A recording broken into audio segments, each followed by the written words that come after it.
ये वो समय था जब बादशाह अकबर की शोहरत पूरी दुनिया में फैल रही थी। दूर दूर के मुल्कों के राजा अकबर की बुद्धिमानी और उनके नवरत्नों की परीक्षा लेने के लिए अपने दूत भेजा करते थे।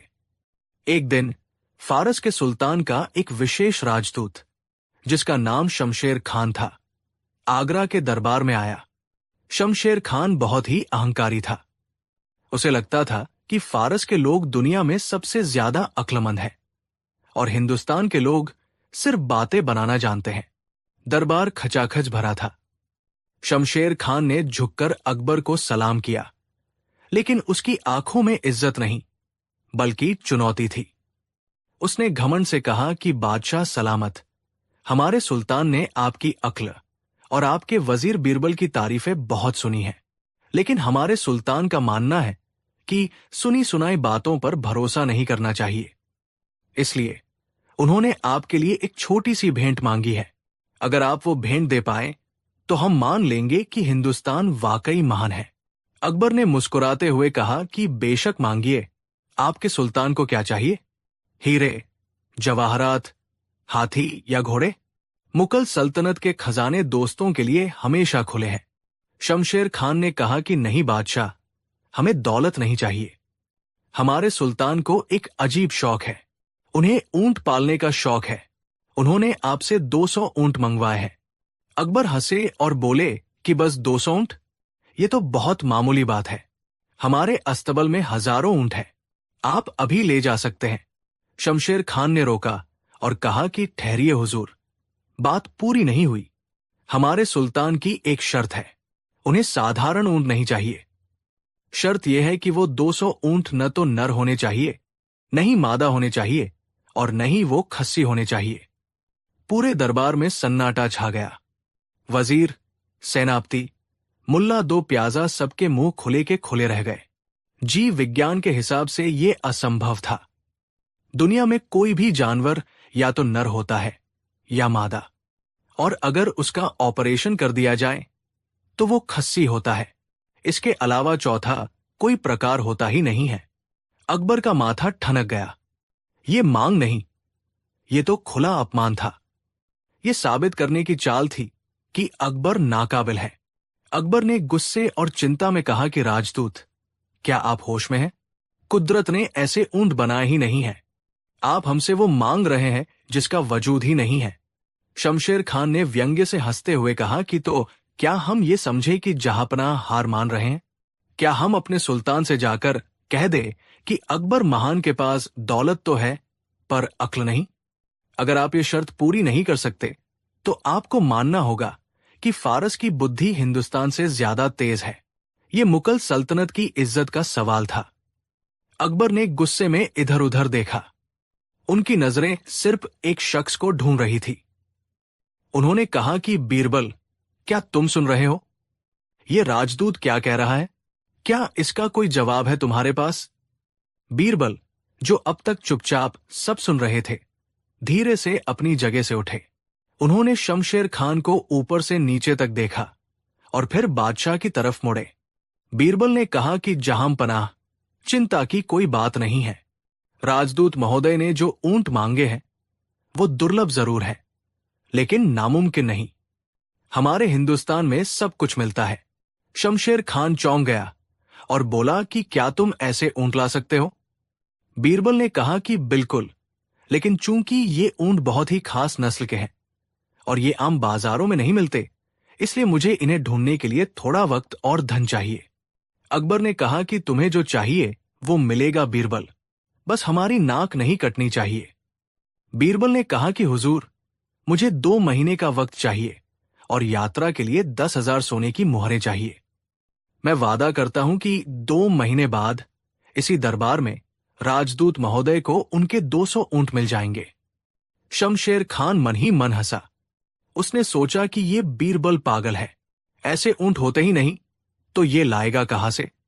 ये जरूर 2 महीने मजे करेगा और फिर भाग जाएगा। उसने शर्त मान ली। बीरबल ने खजाने से 10,000 सोने की मुहरें ली और आगरा से निकल गए। अब आप सोच रहे होंगे कि बीरबल ऊंट ढूंढने गए थे। जी नहीं, बीरबल जानते थे कि ऐसे ऊंट दुनिया में कहीं नहीं है। तो फिर वो गए कहाँ? बीरबल अपने घर गए, अपना भेष बदला और देश के एक दूर दराज गांव में जाकर आराम से रहने लगे। उन्होंने उन सोने की मुहरों का इस्तेमाल अपनी जासूसी और नेटवर्क को मजबूत करने में किया, लेकिन ऊंटों की तलाश में एक भी दिन बर्बाद नहीं किया। इधर आगरा में दरबारियों के बीच कानाफूसी शुरू हो गई। मुल्ला दो प्याजा ने अकबर के कान भरने शुरू कर दिए कि जहांपनाह, मैंने कहा था न, बीरबल पर भरोसा मत कीजिए। 1 महीना बीत गया, कोई खबर नहीं। वो सरकारी खजाना लेकर भाग गया है, अब वो कभी वापस नहीं आएगा। हमें फारस के सुल्तान से माफी मांग लेनी चाहिए। अकबर भी चिंतित थे। दिन बीतते गए, 50 दिन, 55 दिन, 59 दिन। शमशेर खान रोज दरबार में आता और पूछता कि क्या हुआ बादशाह, आपके जादुई ऊंट आए क्या? अकबर का गुस्सा बढ़ता जा रहा था। अगर बीरबल कल नहीं आया तो बहुत बड़ी बेइज्जती होने वाली थी। 2 महीने पूरे हो गए, दरबार लगा। शमशेर खान बीचों बीच खड़ा होकर बोला कि बादशाह सलामत, मियाद पूरी हुई। न बीरबल आया न ऊंट। अब आप अपनी हार मान लीजिए और हमारे सुल्तान के लिए नजराना तैयार कीजिए। अकबर का सिर झुकने ही वाला था कि तभी दरबार के दरवाजे पर हलचल हुई और दीवाने खास बीरबल पधार रहे हैं की आवाज आई। बीरबल दरबार में दाखिल हुए। उनके कपड़े धूल से सने थे, चेहरा थका हुआ लग रहा था, जैसे वो सच में पूरी दुनिया छान कर आए हों। अकबर ने राहत की सांस लेते हुए पूछा कि बीरबल तुम आ गए, कहाँ थे तुम और कहाँ है वो 200 ऊंट? बीरबल ने कहा कि जहांपनाह की जय हो, काम हो गया। मैंने पूरी दुनिया का कोना कोना छान मारा, जंगलों, रेगिस्तानों और पहाड़ों की खाक छानी, और आखिरकार मुझे वो दुर्लभ ऊंट मिल ही गए। शमशेर खान ने हैरानी से कहा कि क्या? झूठ मत बोलो, ऐसे ऊंट हो ही नहीं सकते। कहाँ है वो? बीरबल ने कहा कि राजदूत महोदय, सब्र रखिए। वो 200 ऊंट मैंने आगरा के बाहर यमुना नदी के किनारे वाले मैदान में खड़े करवा दिए हैं। आप अभी जाकर उन्हें देख सकते हैं और अपने साथ ले जा सकते हैं। शमशेर खान को यकीन नहीं हुआ और बोला कि ठीक है, चलो अभी देखते हैं। तभी बीरबल ने कहा कि रुकिए, एक छोटी सी समस्या है। अब आया कहानी का वो मोड़ जहां बीरबल ने अपनी असली चाल चली। बीरबल ने कहा कि राजदूत महोदय, मैंने अपना वादा पूरा किया। ऊंट वहां खड़े हैं, लेकिन उन ऊंटों के मालिक जिन्होंने मुझे वो ऊंट दिए हैं ने एक शर्त रखी है। शमशेर खान ने पूछा कि कैसी शर्त? अब क्या नाटक है? बीरबल ने कहा कि देखिए, जैसे आपके सुल्तान की शर्त थी कि ऊंट न नर हो, न मादा और न खस्सी, यानी वो सामान्य ऊंट नहीं है, ठीक वैसे ही उन ऊंटों के मालिक का कहना है कि जो व्यक्ति उन ऊंटों को लेने आएगा उसे भी सामान्य दिन पर नहीं आना चाहिए। अकबर ने पूछा कि इसका क्या मतलब बीरबल? बीरबल ने गंभीरता से कहा कि हुजूर, ऊंटों के मालिक ने कहा है कि राजदूत महोदय उन 200 ऊंटों को ले जा सकते हैं, लेकिन उन्हें लेने के लिए ऐसे दिन जाना होगा जो न सोमवार हो, न मंगलवार हो, न बुधवार हो, न गुरुवार हो, न शुक्रवार हो, न शनिवार हो और न ही रविवार हो। बीरबल ने शमशेर खान की आंखों में आंखें डालकर कहा कि सप्ताह के इन 7 दिनों के अलावा आप किसी भी 8वें दिन जाकर अपने ऊंट ले लीजिए, वो वहां आपका इंतजार कर रहे हैं। शमशेर खान का मुंह खुला का खुला रह गया। वो जाल में बुरी तरह फंस चुका था। उसने गुस्से में कहा कि ये क्या बकवास है बीरबल, सप्ताह में सिर्फ 7 दिन होते हैं, 8वां दिन कहां से लाऊं? बीरबल ने मुस्कुराते हुए कहा कि बिल्कुल वैसे ही राजदूत महोदय, जैसे ऊंटों की सिर्फ 3 श्रेणियां होती हैं, नर, मादा और खस्सी। जब आपके सुल्तान 4थी श्रेणी का ऊंट मांग सकते हैं जो कुदरत में नहीं है, तो वो उसे लेने के लिए 4थे प्रकार के दिन का इंतजार भी तो कर ही सकते हैं जो कैलेंडर में नहीं है। जैसा सवाल वैसा जवाब। अगर आपको असंभव ऊंट चाहिए तो आपको असंभव दिन पर ही आना होगा। मेरी तरफ से ऊंट तैयार है, बस आप सही दिन का इंतजार कीजिए। पूरे दरबार में ठहाके गूंज उठे। अकबर अपनी हंसी नहीं रोक पाए। उन्होंने अपनी जांग पर हाथ मारा और बोले कि वाह बीरबल वाह, मांग गए। शमशेर खान को समझ आ गया कि बीरबल ने उसे उसी की शर्त में लपेट कर मारा है। अब उसके पास बोलने के लिए कुछ नहीं था। अगर वो कहता कि 8वां दिन नहीं होता तो उसे मानना पड़ता कि ऐसे ऊंट भी नहीं होते। शमशेर खान ने शर्मिंदगी से सिर झुका लिया और कहा कि बादशाह सलामत, हम अपनी हार मानते हैं। वाकई बीरबल की बुद्धिमानी का कोई जवाब नहीं। हिंदुस्तान की अक्ल के आगे फारस को झुकना पड़ा। बादशाह अकबर ने खुश होकर बीरबल को न सिर्फ वो 10,000 मुहरें अपने पास रखने दी, बल्कि उन्हें मोतियों की माला भी इनाम में दी। बीरबल ने एक बार फिर साबित कर दिया कि जब समस्या का हल सीधा न निकले तो टेढ़ा रास्ता अपनाना चाहिए। दोस्तों, इस कहानी से हमें बहुत बड़ी सीख मिलती है कि जिंदगी में कई बार लोग आपके सामने ऐसी चुनौतियां या शर्तें रख देते हैं जो पूरी तरह अनुचित या असंभव होती है। ऐसे समय में घबराने या बहस करने के बजाय बीरबल की तरह ठंडे दिमाग से सोचिए और सामने वाले की शर्त को उसी पर उल्टा भारी कर दीजिए। तर्क का जवाब तर्क से दीजिए। अगर कोई आपसे असंभव की मांग करे तो आप भी उसे असंभव शर्त में बांध दीजिए। कहानी 2। सुबह का समय था। बादशाह अकबर अभी दरबार में नहीं आए थे। सभी मंत्री और दरबारी अपनी अपनी जगहों पर बैठे गप्पे लड़ा रहे थे। बीरबल का आसन अभी खाली था। दरबार के कुछ प्रमुख लोग, जिनमें मुल्ला दो प्याजा, शाही हकीम और मुख्य सेनापति शामिल थे, एक कोने में खड़े होकर साजिश रच रहे थे। उन्हें लगता था कि बीरबल सिर्फ बातों का जादूगर है और उसकी वजह से बादशाह उनकी योग्यता को नजरअंदाज करते हैं। तभी मुल्ला दो प्याजा ने कहा, आज बीरबल को सबक सिखाने का सही मौका है। जैसे ही वो दरबार में घुसेगा, हम सब मिलकर उसका ऐसा मजाक उड़ाएंगे कि वो शर्म से पानी पानी हो जाएगा। हम उसे एहसास दिलाएंगे कि उसकी औकात सिर्फ एक विदूषक, जोकर की है, मंत्री की नहीं। तभी बीरबल दरबार में दाखिल हुए, हमेशा की तरह शांत, चेहरे पर हल्की मुस्कान। जैसे ही वे अपनी जगह की ओर बढ़े, एक दरबारी ने जोर से व्यंग्य किया, लो भाई, आ गए हमारे खिचड़ी वाले दीवान जी। सुना है आजकल अक्ल बाजारों में नहीं मिल रही, इसलिए बीरबल जी खुद ही अपनी अक्ल की दुकान खोले बैठे हैं। पूरा दरबार ठहाकों से गूंज उठा। बीरबल रुके। उन्होंने उस दरबारी की ओर देखा, लेकिन कुछ बोले नहीं। वे चुपचाप अपने आसन की ओर बढ़े। लेकिन अपमान का सिलसिला यही नहीं रुका। दूसरे दरबारी ने तंज कसा, अरे दीवान जी, आपके कपड़े तो देखिए, लगता है धोबी ने धोए नहीं, बल्कि सिर्फ पानी दिखाया है। या फिर बादशाह के दिए इनाम कम पड़ गए जो नए कपड़े नहीं सिलवा पा रहे। तीसरे ने और भी घटिया बात कही, अरे छोड़ो भाई, कौवा कितना भी नहा ले, बगुला थोड़ी बन जाएगा। ये तो बस किस्मत है कि बादशाह को इनकी बातें पसंद आती है, वरना इनमें अक्ल कहा। बीरबल अपने आसन पर बैठ गए। उन्होंने एक शब्द नहीं कहा। उनका चेहरा बिल्कुल शांत था, जैसे कि उन्हें कुछ सुनाई ही न दिया हो। लेकिन उनकी आंखों में एक अजीब सी चमक थी, तूफान से पहले की शांति जैसी। दरबारी अपनी जीत पर खुश हो रहे थे कि आज बीरबल की बोलती बंद कर दी। बादशाह अकबर आए।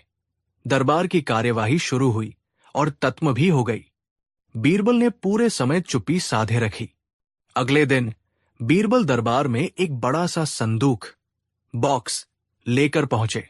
उनके पीछे पीछे 2 मजदूर थे जो उस भारी संदूक को उठाकर ला रहे थे। दरबारियों ने देखा तो फिर से फुसफुसाहट शुरू हो गई। अब ये क्या नया तमाशा है? बादशाह अकबर ने पूछा, बीरबल, ये क्या है और आज तुम दरबार में ये संदूक क्यों लाए हो? बीरबल ने संदूक के पास जाकर बड़े ही रहस्यमय अंदाज में कहा, जहांपना, कल रात मुझे एक सपना आया। मेरे पूर्वज सपने में आए थे और उन्होंने मुझे बताया कि इस संदूक के अंदर दुनिया का सबसे कीमती जादुई आईना है। ये आईना इंसान का चेहरा नहीं, बल्कि उसका असली चरित्र दिखाता है। लेकिन इसकी एक खासियत है। अकबर और सारे दरबारी उत्सुक हो गए। क्या खासियत? अकबर ने पूछा। बीरबल ने दरबारियों की तरफ एक तीखी नजर डाली और बोले, हुजूर, इस संदूक के अंदर जो आईना है उसमें सिर्फ वही इंसान अपना चेहरा देख सकता है जो सच्चे खानदान का हो और जिसके माता पिता ने कभी कोई पाप न किया हो। जो इंसान दोगला होगा, बेईमान होगा या जिसके खून में खोट होगा, उसे इस आईने में कुछ नहीं दिखेगा, सिर्फ अंधेरा दिखाई देगा। पूरे दरबार में सन्नाटा छा गया। बीरबल ने जाल फेंक दिया था। बीरबल ने आगे कहा, जहांपनाह, मेरे पूर्वजों ने कहा है कि इस आईने का दर्शन सबसे पहले राज्य के सबसे इज्जतदार और कुलीन लोगों को करना चाहिए। इसलिए मैं चाहता हूं कि आज दरबार के सभी सम्मानित मंत्री बारी बारी से आएं, इस संदूक में झांकें और बताएं कि उन्हें क्या दिखा। इससे यह साबित हो जाएगा कि हमारे दरबारी कितने पवित्र और उच्च कुल के हैं। अब दरबारियों की हालत सराब हो गई। वे समझ गए कि वे बुरी तरह फंस चुके हैं। अगर वे कहते हैं कि उन्हें आईने में कुछ दिखा, तो उन्हें बताना होगा कि क्या दिखा, जबकि शायद अंदर कुछ हो ही ना। और अगर वे सच बोलते हैं कि उन्हें कुछ नहीं दिखा, तो इसका मतलब होगा कि वे पापी हैं, बेईमान हैं या उनके खानदान में खोट है, जैसा बीरबल ने शर्त रखी थी। अकबर को खेल समझ में आ गया था। वे मुस्कुराए और बोले, वाह, ये तो बहुत ही अद्भुत चीज है। चलो शुरू करते हैं। मुल्ला दो प्याजा, आप सबसे वरिष्ठ हैं। सबसे पहले आप ही जाइए और अपनी पवित्रता साबित कीजिए। मुल्ला दो प्याजा के पसीने छूट गए। वे कांपते कदमों से संदूक के पास गए।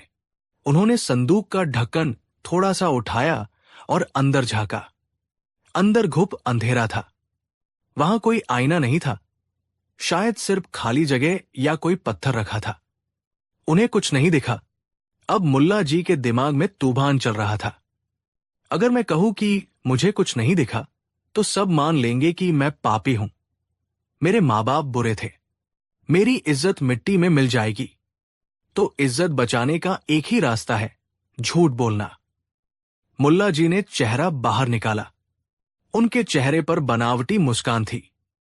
उन्होंने जोर से कहा, वाह, सुभान अल्लाह, क्या दिव्य आईना है। मुझे मेरा चेहरा साफ साफ दिखाई दे रहा है। इतना चमकता हुआ चेहरा मैंने आज तक नहीं देखा। वाकई मैं एक सच्चे खानदान से हूं। बीरबल ने मुस्कुराते हुए कहा, बधाई हो मुल्ला जी, आप वाकई पवित्र आत्मा हैं। इसके बाद दूसरे दरबारी की बारी आई, वही जिसने कल बीरबल के कपड़ों का मजाक उड़ाया था। वो संदूक के पास गया। उसे भी अंदर कुछ नहीं दिखा, लेकिन मुल्ला जी की इज्जत बच गई थी, तो उसने भी वही किया। उसने चिल्लाकर कहा, अद्भुत, मुझे तो मेरे चेहरे के साथ साथ मेरे पूर्वजों की चमक भी दिख रही है। ये आईना तो कमाल का है। फिर तीसरा दरबारी गया, फिर चौथा। एक एक करके वे सभी दरबारी जो कल बीरबल को अपमानित कर रहे थे, संदूक के पास जाते, अंदर झांकते और बाहर आकर उस अदृश्य आईने की झूठी तारीफ करते। वे सब इस डर से झूठ बोल रहे थे कि कहीं उनकी पोल न खुल जाए कि वे पापी हैं। पूरा दरबार तालियों से गूंज रहा था। हर कोई खुद को महान साबित करने में लगा था। जब सभी दरबारियों ने अपनी अपनी पवित्रता साबित कर दी, तो बीरबल बीच दरबार में आए। उन्होंने जोर से ताली बजाई और हंसने लगे। अकबर ने पूछा, बीरबल, तुम हंस क्यों रहे हो? देखो, हमारे सारे दरबारी कितने नेक और सच्चे हैं। सबने जादुई आईने में अपना चेहरा देख लिया। बीरबल ने कहा, जहांपनाह, माफ कीजिएगा, लेकिन ये संदूक खाली है। इसमें कोई आईना है ही नहीं, न जादुई और न साधारण। इसमें सिर्फ एक पुराना ईंट का टुकड़ा रखा है। ये सुनते ही दरबारियों के चेहरों का रंग उड़ गया। मुल्ला दो प्याजा की सिट्टी पिट्टी गुम हो गई। बीरबल ने संदूक को पूरी तरह खोलकर पलट दिया। अंदर से सिर्फ एक टूटी हुई ईंट गिरी। कोई आईना नहीं था। बीरबल ने अब अपनी गंभीर आवाज में कहा, जहांपनाह, कल इन्हीं लोगों ने मेरा अपमान किया था। इन्होंने मेरे कपड़ों का, मेरी अक्ल का मजाक उड़ाया था। ये खुद को बहुत बड़ा, बहुत सच्चा और कुलीन समझते हैं। लेकिन आज देख लीजिए, अपनी झूठी शान और इज्जत बचाने के लिए इन्होंने भरे दरबार में बादशाह से झूठ बोला। जिसने कुछ नहीं देखा, उसने भी कहा कि उसे आईना दिखा। बीरबल दरबारियों की तरफ मुड़े और बोले, जो इंसान अपनी इज्जत बचाने के लिए इतना बड़ा झूठ बोल सकता है, क्या उसके चरित्र में कोई दम है? कल तुम लोग मेरे कपड़ों पर हंस रहे थे, लेकिन आज तुम्हारी आत्मा नंगी हो गई है। असली आईना संदूक में नहीं था। असली आईना ये वत था जिसने तुम्हारा सच सबके सामने ला दिया। दरबारी शर्म से जमीन में गड़ गए। वे नजरें नहीं उठा पा रहे थे। जिस बीरबल को वे कल कौवा कह रहे थे, आज उसी बीरबल ने साबित कर दिया कि वे खुद रंगे सियार है। अकबर ने गुस्से में दरबारियों को देखा। शर्म आनी चाहिए तुम सबको। एक दूसरे की टांग खींचने और झूठ बोलने के सिवा तुम्हें कोई काम नहीं आता। बीरबल ने सिर्फ एक खाली संदूक से तुम्हारी असलियत बाहर निकाल दी। अगर आइंदा किसी ने बीरबल का या किसी भी शरीफ आदमी का अपमान करने की कोशिश की तो उसे सख्त सजा मिलेगी। सभी दरबारियों ने हाथ जोड़कर माफी मांगी। मुल्ला दो प्याजा ने सिर झुकाकर कहा, बीरबल, हम हार गए। तुम्हारी बुद्धि का कोई सानी नहीं है। आज तुमने हमें वो पाठ पढ़ाया है जो हम जिंदगी भर नहीं भूलेंगे। उस दिन के बाद से दरबारियों ने कभी बीरबल को नीचा दिखाने की हिम्मत नहीं की।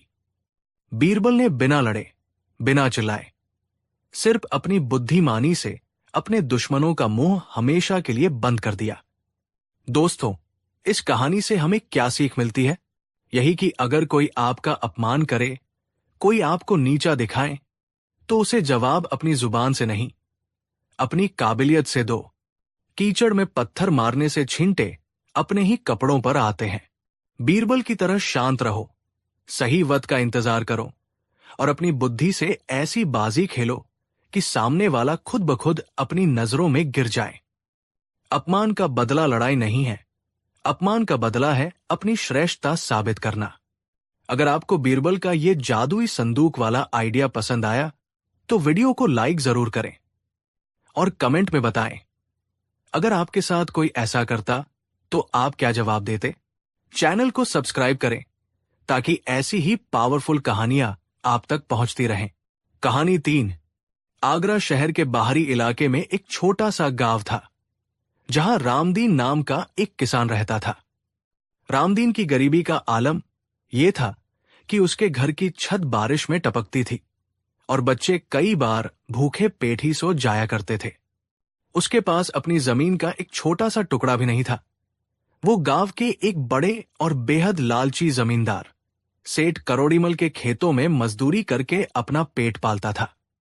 सेठ करोड़ीमल जितना अमीर था, उतना ही मक्कार और निर्दयी भी था। वो गरीबों का खून चूसने का कोई मौका नहीं छोड़ता था। रामदीन दिन रात मेहनत करता, पसीना बहाता, लेकिन सेठ उसे कभी पूरी मजदूरी नहीं देता था। कभी अनाज में कटौती कर लेता तो कभी पुराने कर्ज का बहाना बना देता। रामदीन सीधा सादा आदमी था। वो भगवान पर भरोसा करके चुपचाप अपना काम करता रहता। एक दिन की बात है, शाम का वक्त था और रामदीन खेत जोत रहा था। सूरज ढलने वाला था और बाकी मजदूर अपने घर जा चुके थे। लेकिन रामदीन को सेठ ने एक्स्ट्रा काम दिया था, इसलिए वो अब भी खेत में कुदाल चला रहा था। अचानक उसकी कुदाल जमीन के नीचे किसी कठोर चीज से टकराई। खट की आवाज हुई। रामदीन रुक गया। उसने सोचा शायद कोई बड़ा पत्थर होगा। उसने झुककर मिट्टी हटाई तो देखा कि वहां पीतल का एक पुराना घड़ा दबा हुआ है। रामदीन का दिल जोर जोर से धड़कने लगा। उसने इधर उधर देखा, कोई नहीं था। उसने जल्दी जल्दी घड़े को बाहर निकाला। घड़े का मुंह कपड़े से कसकर बंधा हुआ था। जैसे ही रामदीन ने कपड़ा हटाया, उसकी आंखें फटी की फटी रह गई। वो घड़ा ऊपर तक सोने की मोहरों और कीमती हीरों से भरा हुआ था। उस ढलते सूरज की रोशनी में वो सोना ऐसे चमक रहा था जैसे साक्षात लक्ष्मी वहां आ बैठी हो।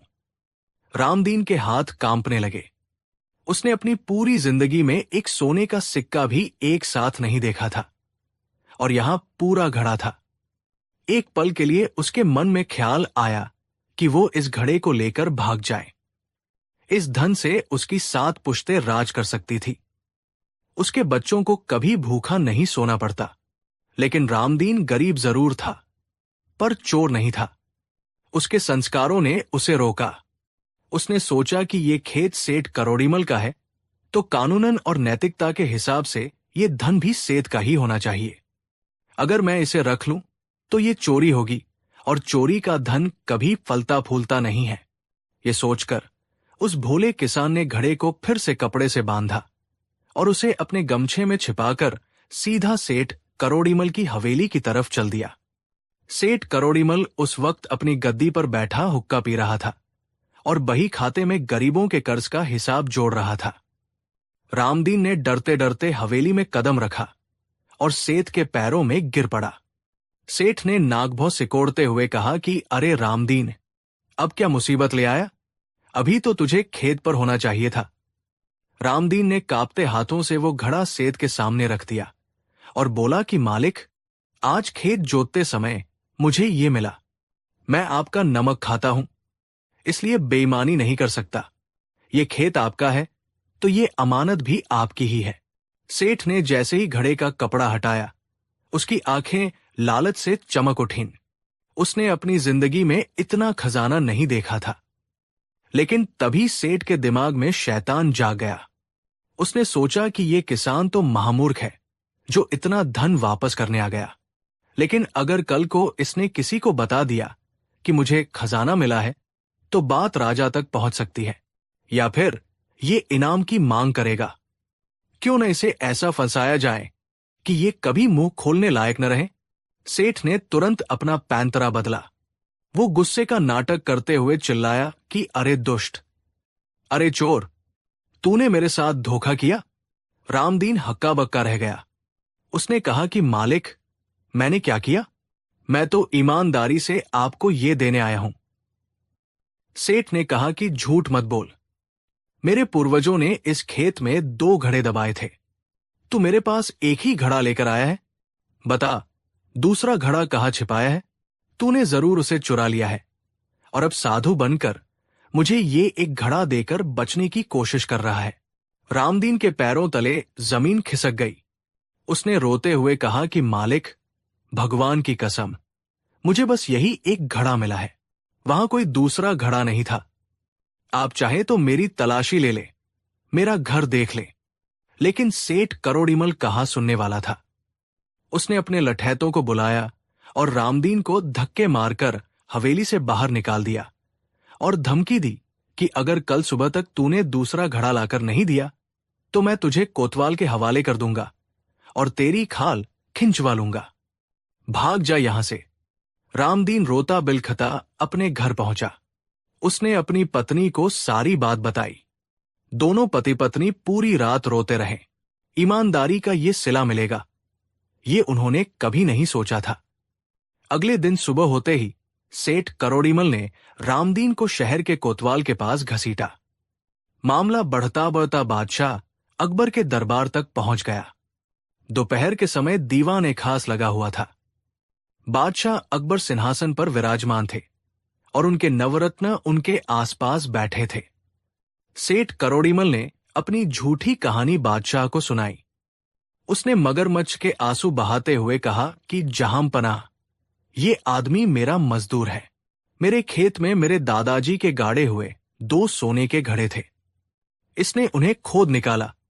एक तो इसने मुझे दे दिया ताकि मैं इस पर शक न करूं, लेकिन दूसरा घड़ा इसने कहीं छिपा दिया है। मैं बस अपना पुरखों का धन वापस चाहता हूं और इस चोर को सजा दिलवाना चाहता हूं। अकबर ने रामदीन की तरफ देखा। रामदीन डर के मारे कांप रहा था। उसने हाथ जोड़कर कहा कि हुजूर, मैं निर्दोष हूं। मुझे सिर्फ एक ही घड़ा मिला था और मेरी नीयत साफ थी, इसीलिए मैं खुद सेठ जी के पास गया। अगर मुझे चोरी ही करनी होती तो मैं एक भी घड़ा लेकर क्यों जाता? मैं दोनों रख लेता और रातों रात गांव छोड़कर भाग जाता। अकबर को रामदीन की बात में दम लगा। उनकी पारखी नजरें बता रही थी कि किसान सच बोल रहा है। लेकिन सबूत किसके पास था? सेठ गवाह लेकर आया था, जो कि उसके अपने खरीदे हुए आदमी थे, जिन्होंने कसम खाई कि उन्होंने रामदीन को 2 घड़े निकालते हुए देखा था। अकबर धर्म संकट में पड़ गए। एक तरफ एक गरीब किसान की लाचारी थी, दूसरी तरफ सेठ के गवाह और सबूत। तब अकबर ने अपनी दाई और बैठे बीरबल की तरफ देखा। बीरबल मंद मंद मुस्कुरा रहे थे। अकबर ने कहा कि बीरबल, इस गुत्थी को तुम ही सुलझाओ। क्या सच है और क्या झूठ, इसका फैसला अब तुम्हारे हाथ में है। बीरबल अपने स्थान से उठे और रामदीन के पास गए। उन्होंने रामदीन की आंखों में झांक कर देखा, जहां सिर्फ डर और सच्चाई थी। फिर वे सेठ करोड़ीमल के पास गए, जिसकी आंखों में लालच और घमंड साफ दिख रहा था। बीरबल ने सेठ से पूछा कि सेठ जी, क्या आपको पूरा यकीन है कि आपके खेत में 2 घड़े थे? सेठ ने कहा कि जी हुजूर, 100% यकीन है। हमारे खानदान की वसीयत में लिखा था कि खेत के उस कोने में 2 घड़े गड़े हैं। बीरबल ने फिर पूछा कि और उन घड़ों में क्या था? सेठ ने तपाक से बोला कि हुजूर, दोनों घड़े बिल्कुल एक जैसे थे और दोनों में 1000 से 1000 सोने की मुहरें थी, यानी कुल 2000 मुहरें। बीरबल ने कहा, ठीक है। फिर बीरबल ने सिपाहियों को हुक्म दिया कि उस घड़े को दरबार में पेश किया जाए, जो रामदीन ने सेठ को लौटाया था। घड़ा लाया गया। बीरबल ने भरे दरबार में उस घड़े की मुहरें गिनना शुरू किया। दरबार में सन्नाटा था। बस सिक्कों की खनखनाहट गूंज रही थी। 1, 2, 3, 100, 500, 900 और अंत में पूरे 1000। घड़े में ठीक 1000 सोने की मुहरें थी, ना एक कम ना एक ज्यादा। गिनती पूरी होने के बाद बीरबल ने एक नाटक रचा।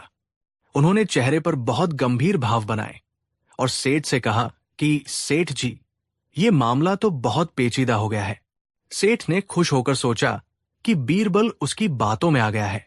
उसने कहा कि जी हुजूर, मैं तो पहले ही कह रहा था कि ये किसान चोर है। तभी बीरबल ने एक जबरदस्त पासा फेंका। उन्होंने कहा कि सेठ करोड़ीमल, आप बहुत भाग्यशाली हैं कि हम मतल सल्तनत में रहते हैं, जहां न्याय सबसे ऊपर है। आपने कहा कि आपके 2 घड़े खोए थे? सेठ ने कहा, जी हां। बीरबल ने पूछा, और दोनों में 1000 मुहरें थी? सेठ बोला, बिल्कुल सही। बीरबल ने फिर पूछा, और इस किसान ने आपको जो घड़ा दिया, उसमें कितनी मुहरें निकली? सेठ बोला, जी इसमें तो पूरी 1000 है। बीरबल मुस्कुराए और बादशाह की तरफ मुड़कर बोले कि जहां पनाह, मामला साफ है। सेठ जी का कहना है कि इनके 2 घड़े खोए थे। रामदीन को एक घड़ा मिला, लेकिन अगर रामदीन चोर होता तो वो इस घड़े में से भी कुछ मुहरें निकाल सकता था। लेकिन इसमें तो पूरी 1000 मुहरें हैं। इसका मतलब है कि रामदीन ने इस घड़े को हाथ भी नहीं लगाया। सेठ ने बीच में टोकते हुए कहा कि दीवान जी, आप मुद्दे से भटक रहे हैं। मेरा दूसरा घड़ा कहाँ है? बीरबल ने कड़क आवाज में कहा कि सेठ जी, मैं उसी पर आ रहा हूं। आपने कहा कि आपके खेत में 2 घड़े थे और रामदीन को एक घड़ा मिला। हमने अभी जो घड़ा गिना, उसमें 1000 मुहरें हैं। लेकिन इस बात का क्या सबूत है कि यह घड़ा आपका ही है? सेठ हड़बड़ा गया। उसने कहा कि क्या मतलब? मेरे खेत में मिला है तो मेरा ही होगा। बीरबल ने कहा कि रुकिए, हो सकता है कि आपके पूर्वजों ने जो 2 घड़े गाड़े थे, वे अब भी जमीन में कहीं और दबे हों, और रामदीन को जो मिला वो किसी और का हो। या फिर ऐसा भी हो सकता है कि रामदीन को जो घड़ा मिला वो आपका हो ही नहीं। सेठ ने गुस्से में कहा कि ये कैसे हो सकता है? खेत मेरा, घड़ा मेरा। अब बीरबल ने अपना अंतिम वार किया। उन्होंने कहा कि ठीक है, हम मान लेते हैं खेत आपका है, लेकिन मुकल कानून कहता है कि खोई हुई चीज उसी को वापस मिलेगी जो उसकी सही पहचान बताएगा। सेठ जी, आपने अपने बयान में लिखवाया है कि आपके 2 घड़े खोए हैं और रामदीन को सिर्फ एक घड़ा मिला है। इसका सीधा सा मतलब यह है कि ये घड़ा आपका नहीं है, क्योंकि अगर ये आपका होता तो इसके साथ दूसरा घड़ा भी होता। ऐसा लगता है कि ये घड़ा किसी ऐसे व्यापारी या मुसाफिर का है जिसने सिर्फ एक ही घड़ा यहां गाड़ा था। सेठ के पसीने छूटने लगे। वो अपने ही जाल में फंस चुका था। अगर वो कहता है कि घड़ा उसका है तो उसे मानना पड़ेगा कि रामदीन सच बोल रहा है और शायद दूसरा घड़ा था ही नहीं। लेकिन लालच में उसने दो घड़े की कहानी गढ़ ली थी। बीरबल ने फैसला सुनाते हुए कहा कि चूंकि सेठ करोड़ीमल का दावा दो घड़ों का है और यहां सिर्फ एक घड़ा मिला है, इसलिए ये घड़ा सेठ करोड़ीमल के खोए हुए खजाने से मेल नहीं खाता। लिहाजा ये घड़ा शाही खजाने में जमा नहीं होगा, बल्कि उस व्यक्ति को दिया जाएगा जिसने इसे ढूंढा है। और रही बात सेठ के दो घड़ों की, तो सेठ जी, आप अपने खेत में खुदाई जारी रखिए। जब आपके दो घड़े मिल जाएं, तो ले लीजिएगा। लेकिन फिलहाल ये एक घड़ा रामदीन की ईमानदारी का इनाम है। पूरे दरबार में तालियों की गड़गड़ाहट गूंज उठी। बादशाह अकबर बीरबल की बुद्धिमानी देखकर गदगद हो गए। सेठ करोड़ीमल का मुंह खुले का खुला रह गया। वो न तो उगल सकता था, न निगल सकता था। अगर वो अब कहता कि नहीं, एक ही घड़ा था, तो उस पर बादशाह से झूठ बोलने का इल्जाम लग जाता और उसे कोड़े पड़ते। इसलिए उसे चुपचाप अपना अपमान का घूंट पीकर रह जाना पड़ा। बादशाह अकबर ने खुश होकर कहा कि बीरबल, तुमने कमाल कर दिया। फिर अकबर ने रामदीन को बुलाया और कहा कि रामदीन, तुम्हारी ईमानदारी ने आज तुम्हें ये धन दिलाया है। ये पूरा घड़ा आज से तुम्हारा है। जाओ और मजे से अपनी जिंदगी जियो। रामदीन, जो कल तक दाने दाने को मोहताज था, अब 1000 सोने की मुहरों का मालिक था। वो अब न केवल अमीर बन चुका था, बल्कि पूरे शहर में उसकी ईमानदारी के चर्चे थे। वो घड़ा लेकर नाचते हुए अपने घर गया। उसने सबसे पहले अपना पक्का मकान बनवाया, अपने बच्चों को अच्छे कपड़े दिलाए और गांव के बाकी गरीबों की भी मदद की। वहीं दूसरी ओर लालची सेठ करोड़ीमल, जिसने अपनी ही दौलत को डबल करने के चक्कर में झूठ बोला था, अब हाथ मलता रह गया। उसका अपना सोना उसके ही खेत से निकला, लेकिन उसके झूठ के कारण हमेशा के लिए उसके हाथ से निकल गया। इस घटना के बाद बीरबल ने सेठ को एक और सबक सिखाया। उन्होंने बादशाह से कहकर सेठ करोड़ीमल पर दरबार का समय बर्बाद करने और झूठी गवाही पेश करने के लिए 500 मुहरों का जुर्माना भी लगा दिया, और वो 500 मुहरें भी इनाम के तौर पर रामदीन को दे दी गई। इस तरह एक गरीब किसान सिर्फ अपनी ईमानदारी और बीरबल की चतुराई की वजह से एक ही रात में न सिर्फ अमीर बना, बल्कि गांव का सबसे इज्जतदार आदमी भी बन गया। दोस्तों, ये कहानी हमें सिखाती है कि लालच का घड़ा कभी न कभी फूटता जरूर है। सेठ के पास पहले से बहुत धन था, लेकिन उसे और चाहिए था, और इसी और के चक्कर में उसने अपना असली धन भी खो दिया। वही रामदीन, जिसके पास कुछ नहीं था, उसने सिर्फ सच का साथ दिया। बीरबल ने साबित कर दिया कि दुनिया में अक्ल से बड़ी कोई ताकत नहीं और ईमानदारी से बड़ा कोई धन नहीं। अगर सेठ सच बोल देता कि हां, एक ही घड़ा है, तो शायद उसे वो मिल जाता और रामदीन को सिर्फ छोटा सा इनाम मिलता। लेकिन झूठ ने पूरा खेल पलट दिया। आज भी जब हम अकबर बीरबल की कहानियां सुनते हैं, तो ये किस्सा हमें याद दिलाता है कि मुसीबत के वक्त घबराना नहीं चाहिए। रामदीन डरा नहीं, वो न्याय मांगने गया और न्याय उसे मिला। अगर आप सच्चे हैं, तो देरसवेर जीत आपकी ही होगी। बस आपके पास बीरबल जैसी तीक्ष्ण बुद्धि वाला कोई सलाहकार या अपनी खुद की सूझबूझ होनी चाहिए। यह कहानी उन सभी के लिए एक सबक है जो सोचते हैं कि दूसरों का हथ मारकर वे अमीर बन जाएंगे। अमीरी छल से नहीं, बल्कि सही वक्त पर सही फैसले और साफ नीयत से आती है। कहानी 4। ये मुगल सल्तनत के सुनहरे दौर की बात है, जब बादशाह अकबर का डंका पूरी दुनिया में बजता था। उनका दरबार न केवल धन दौलत और ताकत के लिए मशहूर था, बल्कि वहां मौजूद नवरत्नों की बुद्धिमानी के किस्से भी दूर दूर तक सुनाए जाते थे। लेकिन इन सब में सबसे खास था बादशाह अकबर और उनके चहेते मंत्री बीरबल का रिश्ता। बादशाह अकबर को अजीबोगरीब सवाल पूछने की आदत थी।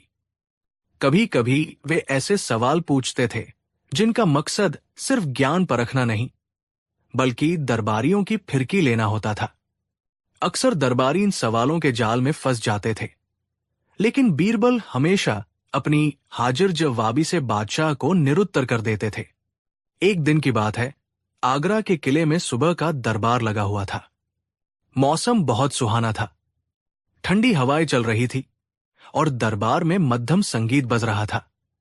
बादशाह अकबर अपने शाही सिंहासन पर विराजमान थे और हुक्का पी रहे थे। आज बादशाह का मूड बहुत ही खुश मिजाज लग रहा था। दरबारी आपस में धीरे धीरे बातें कर रहे थे और माहौल काफी हल्का फुल्का था। तभी बादशाह अकबर की नजर अपने एक वजीर पर पड़ी जो बार बार अपनी पगड़ी ठीक कर रहा था और रह रह कर अपना सिर खुजला रहा था। बादशाह को शरारत सूझी। उनके दिमाग में एक ऐसा सवाल आया जो दिखने में तो बहुत साधारण था, लेकिन जिसका जवाब देना लोहे के चने चबाने जैसा था। बादशाह ने संगीत बंद करने का इशारा किया। अचानक संगीत रुक गया और पूरे दरबार में खामोशी छा गई। सबकी नजरें बादशाह के चेहरे पर टिक गई। बादशाह अकबर ने मुस्कुराते हुए अपनी मूंछों पर ताव दिया और भारी आवाज में ऐलान किया कि आज हमें राजकाज की बातें करने का मन नहीं है। आज हम आप लोगों की बुद्धिमानी की परीक्षा लेना चाहते हैं। ये सुनते ही दरबारियों के कान खड़े हो गए। जो दरबारी अभी तक आराम से बैठे थे, वे अब सीधे होकर बैठ गए। बादशाह के नवरत्न, जिनमें मुल्ला दो प्याजा और राजा मानसिंह भी शामिल थे, सब सतर्क हो गए। सबको पता था कि जब बादशाह परीक्षा लेते हैं तो सवाल सीधा नहीं होता। अकबर ने पूरे दरबार पर एक नजर घुमाई और फिर एक अजीबोगरीब सवाल दागा। उन्होंने पूछा कि मेरे काबिल दरबारियों, आप सब खुद को बहुत बड़ा विद्वान मानते हैं, तो आज मुझे एक छोटे से सवाल का जवाब दीजिए। सवाल यह है कि एक औसत आदमी के सिर पर कुल कितने बाल होते हैं, और अगर हो सके तो मुझे ये भी बताइए कि मेरी दाढ़ी में कितने बाल हैं। सवाल सुनते ही दरबार में सन्नाटा पसर गया। दरबारी एक दूसरे का मुंह ताकने लगे। किसी ने सपने में भी नहीं सोचा था कि बादशाह ऐसा बेतुका सवाल पूछ लेंगे। भला सिर के बाल भी कोई गिन सकता है? ये तो आसमान के तारे गिनने जैसा काम था। कुछ दरबारी मन ही मन गणना करने लगे, तो कुछ ने तो डर के मारे सिर ही झुका लिया। मुल्ला दो प्याजा, जो हमेशा बीरबल को पछाड़ने के चक्कर में रहते थे, इस बार खुद ही पसीने पसीने हो गए। उन्होंने सोचा कि अगर कोई गलत संख्या बता दी और बादशाह ने साबित करने को कह दिया तो जान पर बनाएगी। बादशाह ने देखा कि कोई भी आगे नहीं आ रहा है। उन्होंने व्यंग्य करते हुए कहा कि क्या हुआ? क्या मेरी सल्तनत में एक भी ऐसा ज्ञानी नहीं है जो इतने आसान सवाल का जवाब दे सके? अगर किसी ने सही जवाब नहीं दिया तो हम समझेंगे कि आप सब केवल नाम के विद्वान हैं और मुफ्त की रोटियां तोड़ रहे हैं। बादशाह की ये बात चुभने वाली थी। डर के मारे एक दरबारी ने हिम्मत जुटाकर कहा कि जहां पनाह, ये तो कुदरत का करिश्मा है। बालों की गिनती करना तो इंसान के बस की बात नहीं है। शायद लाखों बाल होंगे, लेकिन सटीक गिनती तो केवल ऊपर वाला ही जानता है। अकबर ने गुस्से से कहा कि हमें अंदाजा नहीं, सटीक जवाब चाहिए। अगर जवाब नहीं पता तो स्वीकार करो कि तुम लोग अज्ञानी हो। दरबार का माहौल तनावपूर्ण हो गया। हर कोई बीरबल की राह देख रहा था। मजे की बात यह थी कि बीरबल उस वक्त दरबार में मौजूद नहीं थे। वे किसी काम से शहर गए हुए थे और अभी तक लौटे नहीं थे। बादशाह ने कहा कि ठीक है, हम बीरबल का इंतजार करेंगे। अगर बीरबल ने जवाब दे दिया तो ठीक, वरना आज सबकी तनख्वाह काटी जाएगी। कुछ देर बाद बीरबल दरबार में दाखिल हुए। उन्होंने देखा कि दरबार का माहौल बदला हुआ है।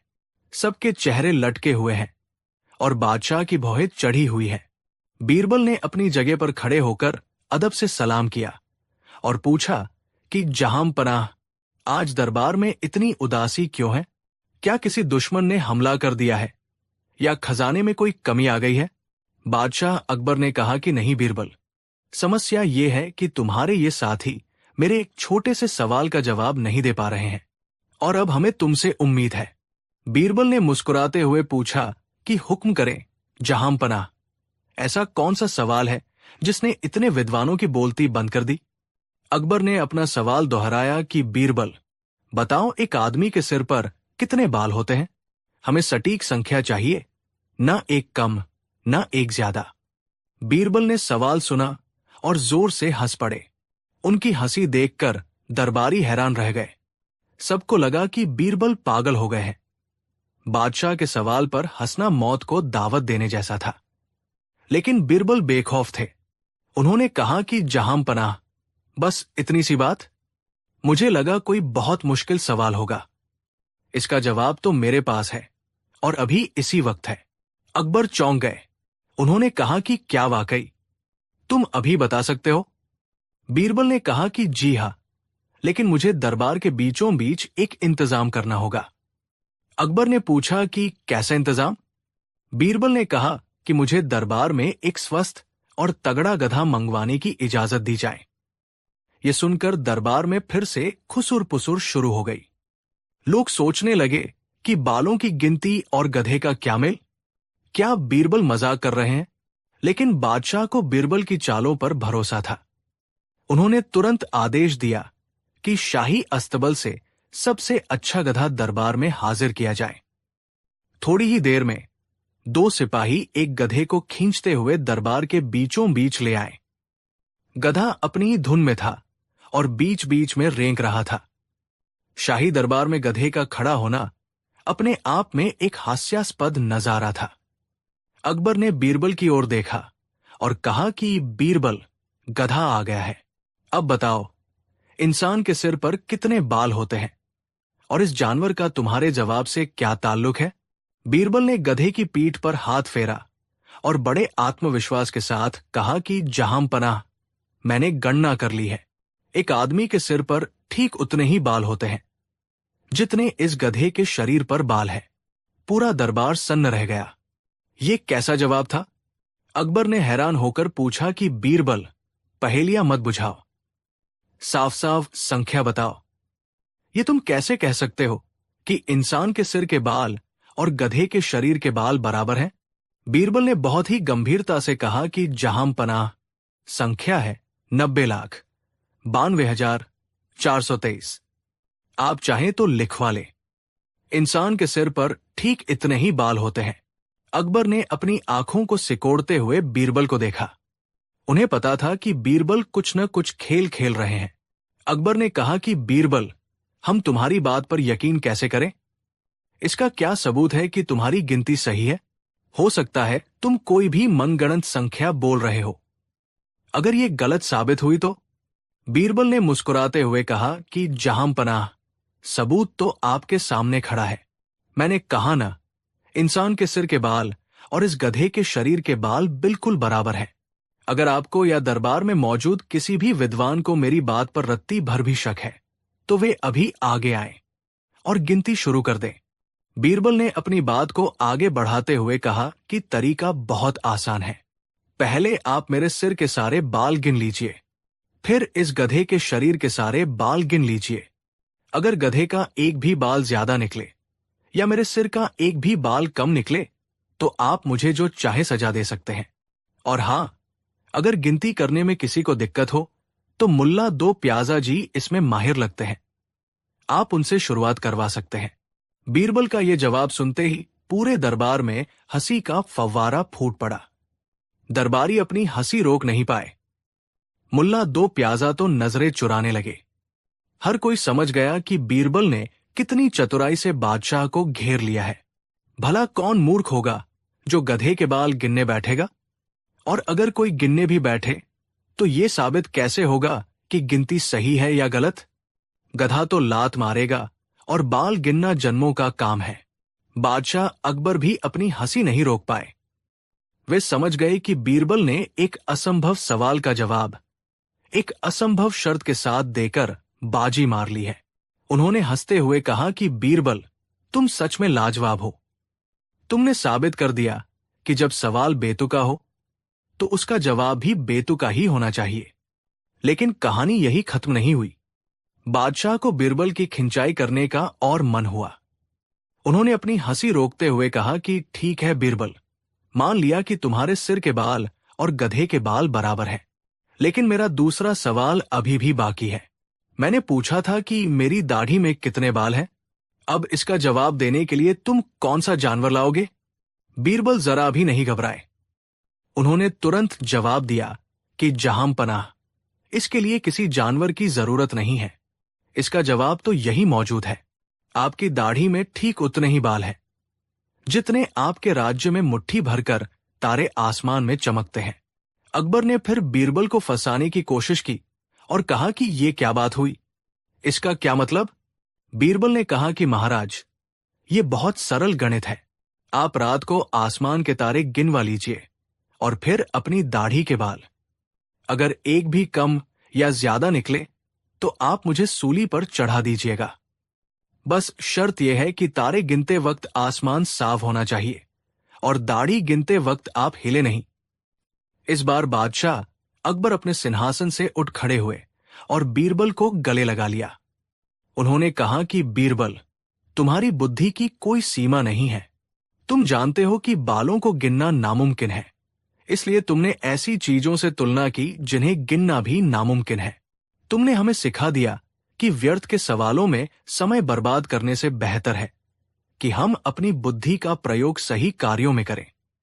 इस घटना के बाद दरबारियों ने भी सबक सीख लिया कि बीरबल को बातों में हराना सूरज को दिया दिखाने जैसा है। उस दिन बीरबल को इनाम में मोतियों की माला दी गई, लेकिन सबसे बड़ा इनाम वो हंसी थी जो उस दिन दरबार में गूंजी थी।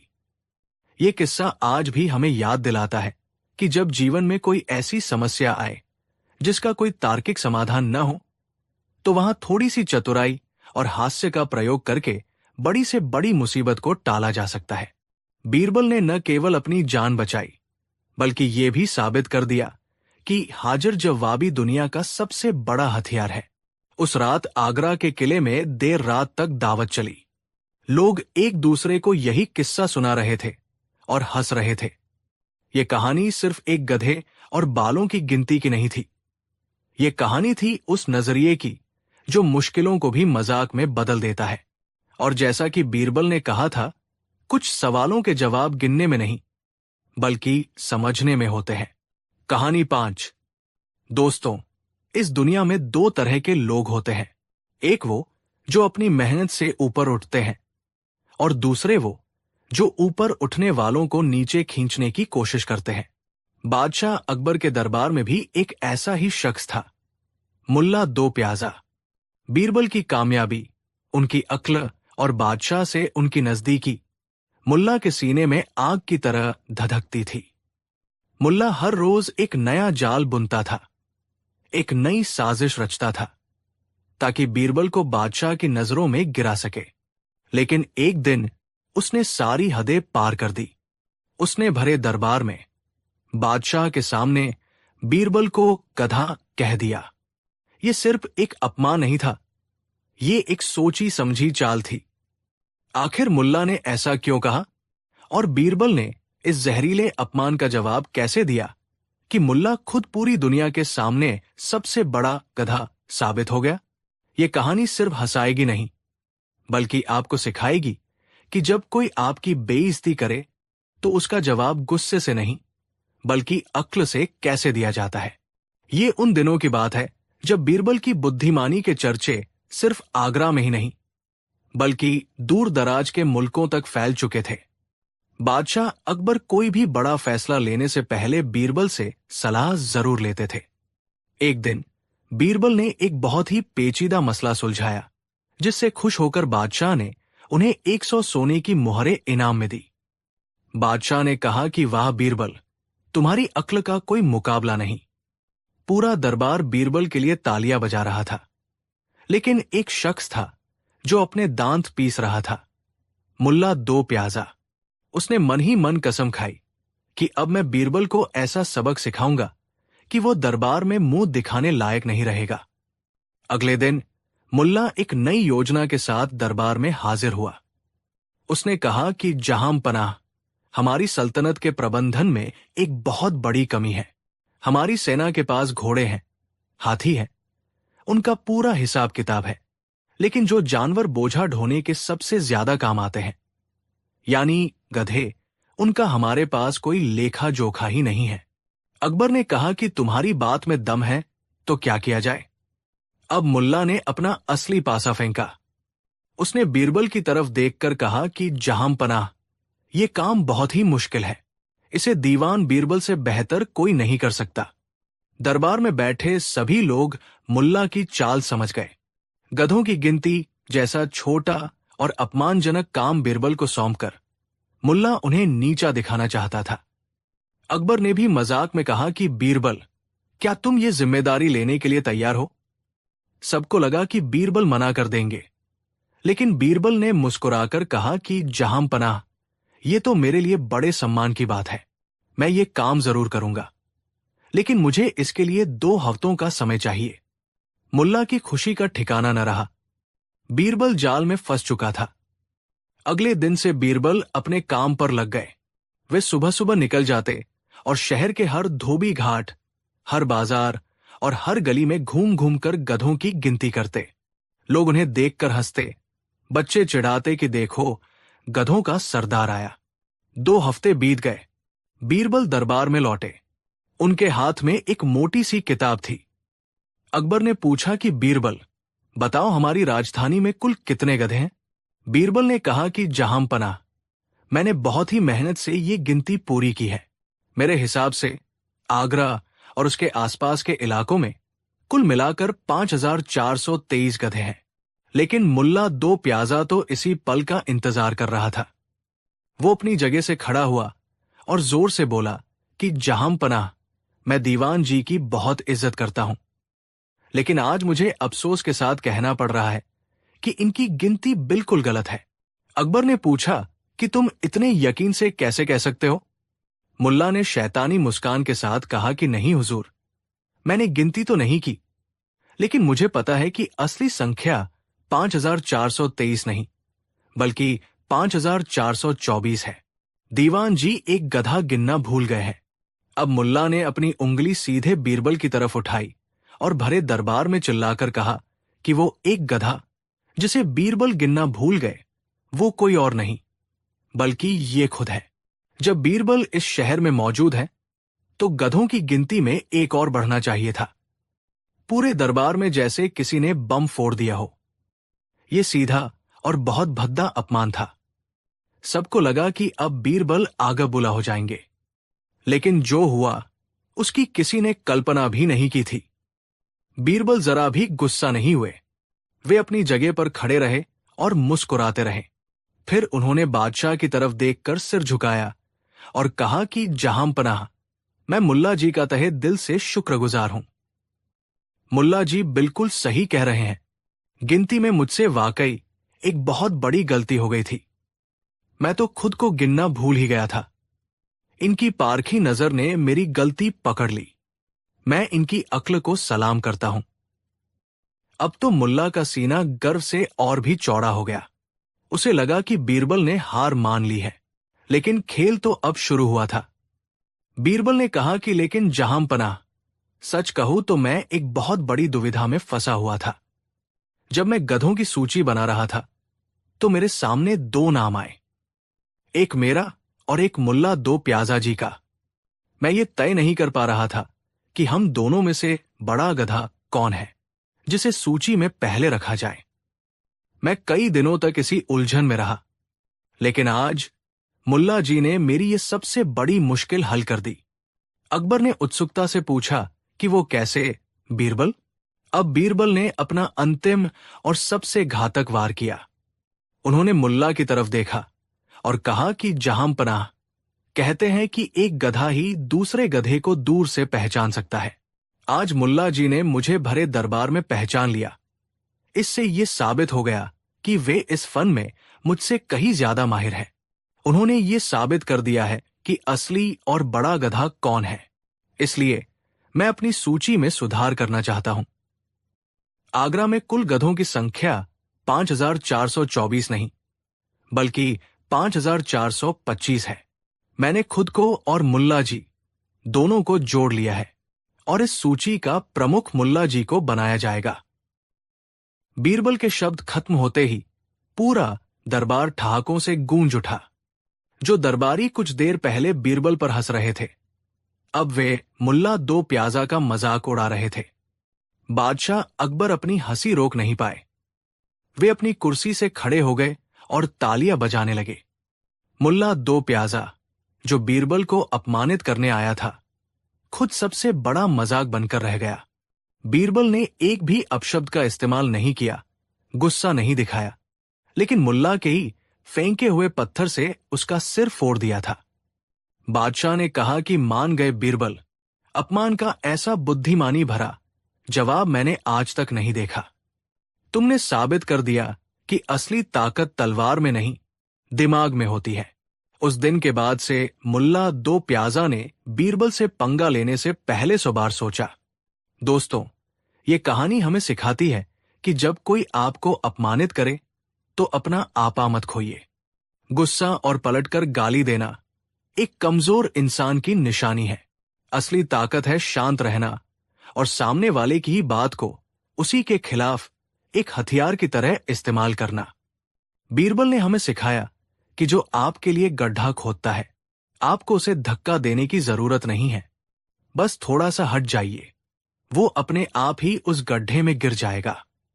काकानी 6। समय मुगल सल्तनत के सुनहरे दौर का था। फतेहपुर सीकरी का शाही दरबार अपनी पूरी शानो शौकत के साथ सजा हुआ था। दीवारों पर नक्काशीदार पर्दे लटके थे और छत से लटकते झूमर की रोशनी पूरे दरबार को हीरे की तरह चमका रही थी। तानसेन के सुरों की गूंज अभी अभी थमी थी और दरबारी रस्मी बातचीत में मशगूल थे। शहंशाह जलालुद्दीन मोहम्मद अकबर अपने रत्न जड़ित सिंहासन पर विराजमान थे। उनके चेहरे पर वो तेज था जिसके सामने बड़े बड़े राजा अपना सिर झुका देते थे, लेकिन आज बादशाह के चेहरे पर एक अजीब सी लकीर थी, एक उलझन, एक बेचैनी। अकबर अक्सर जीवन के गहरे सवालों में खोए रहते थे।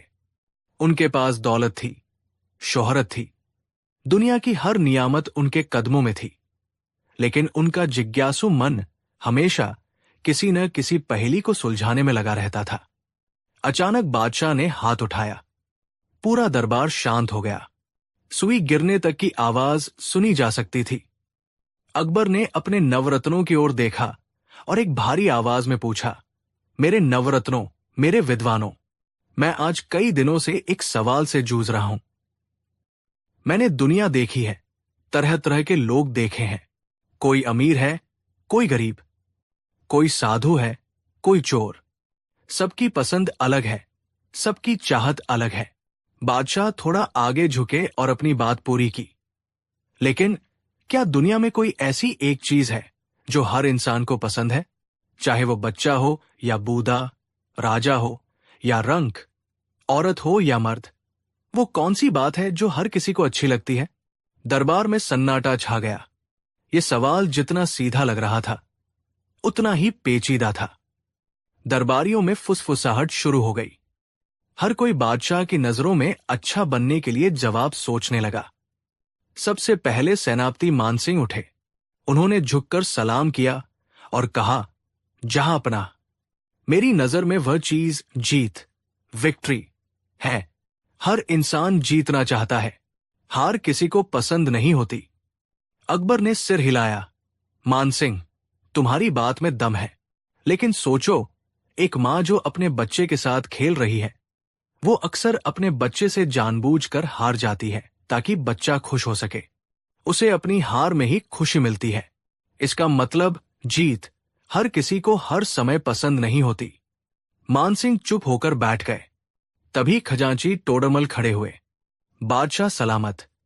वो चीज धन, मनी है।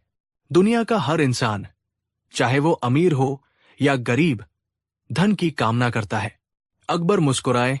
टोडरमल, तुम खजांची हो, इसलिए तुम्हें धर ही दिखता है, लेकिन उस साधु के बारे में सोचो जिसने संसार त्याग दिया है। उसे सोने के सिक्के दोगे तो वो ठुकरा देगा।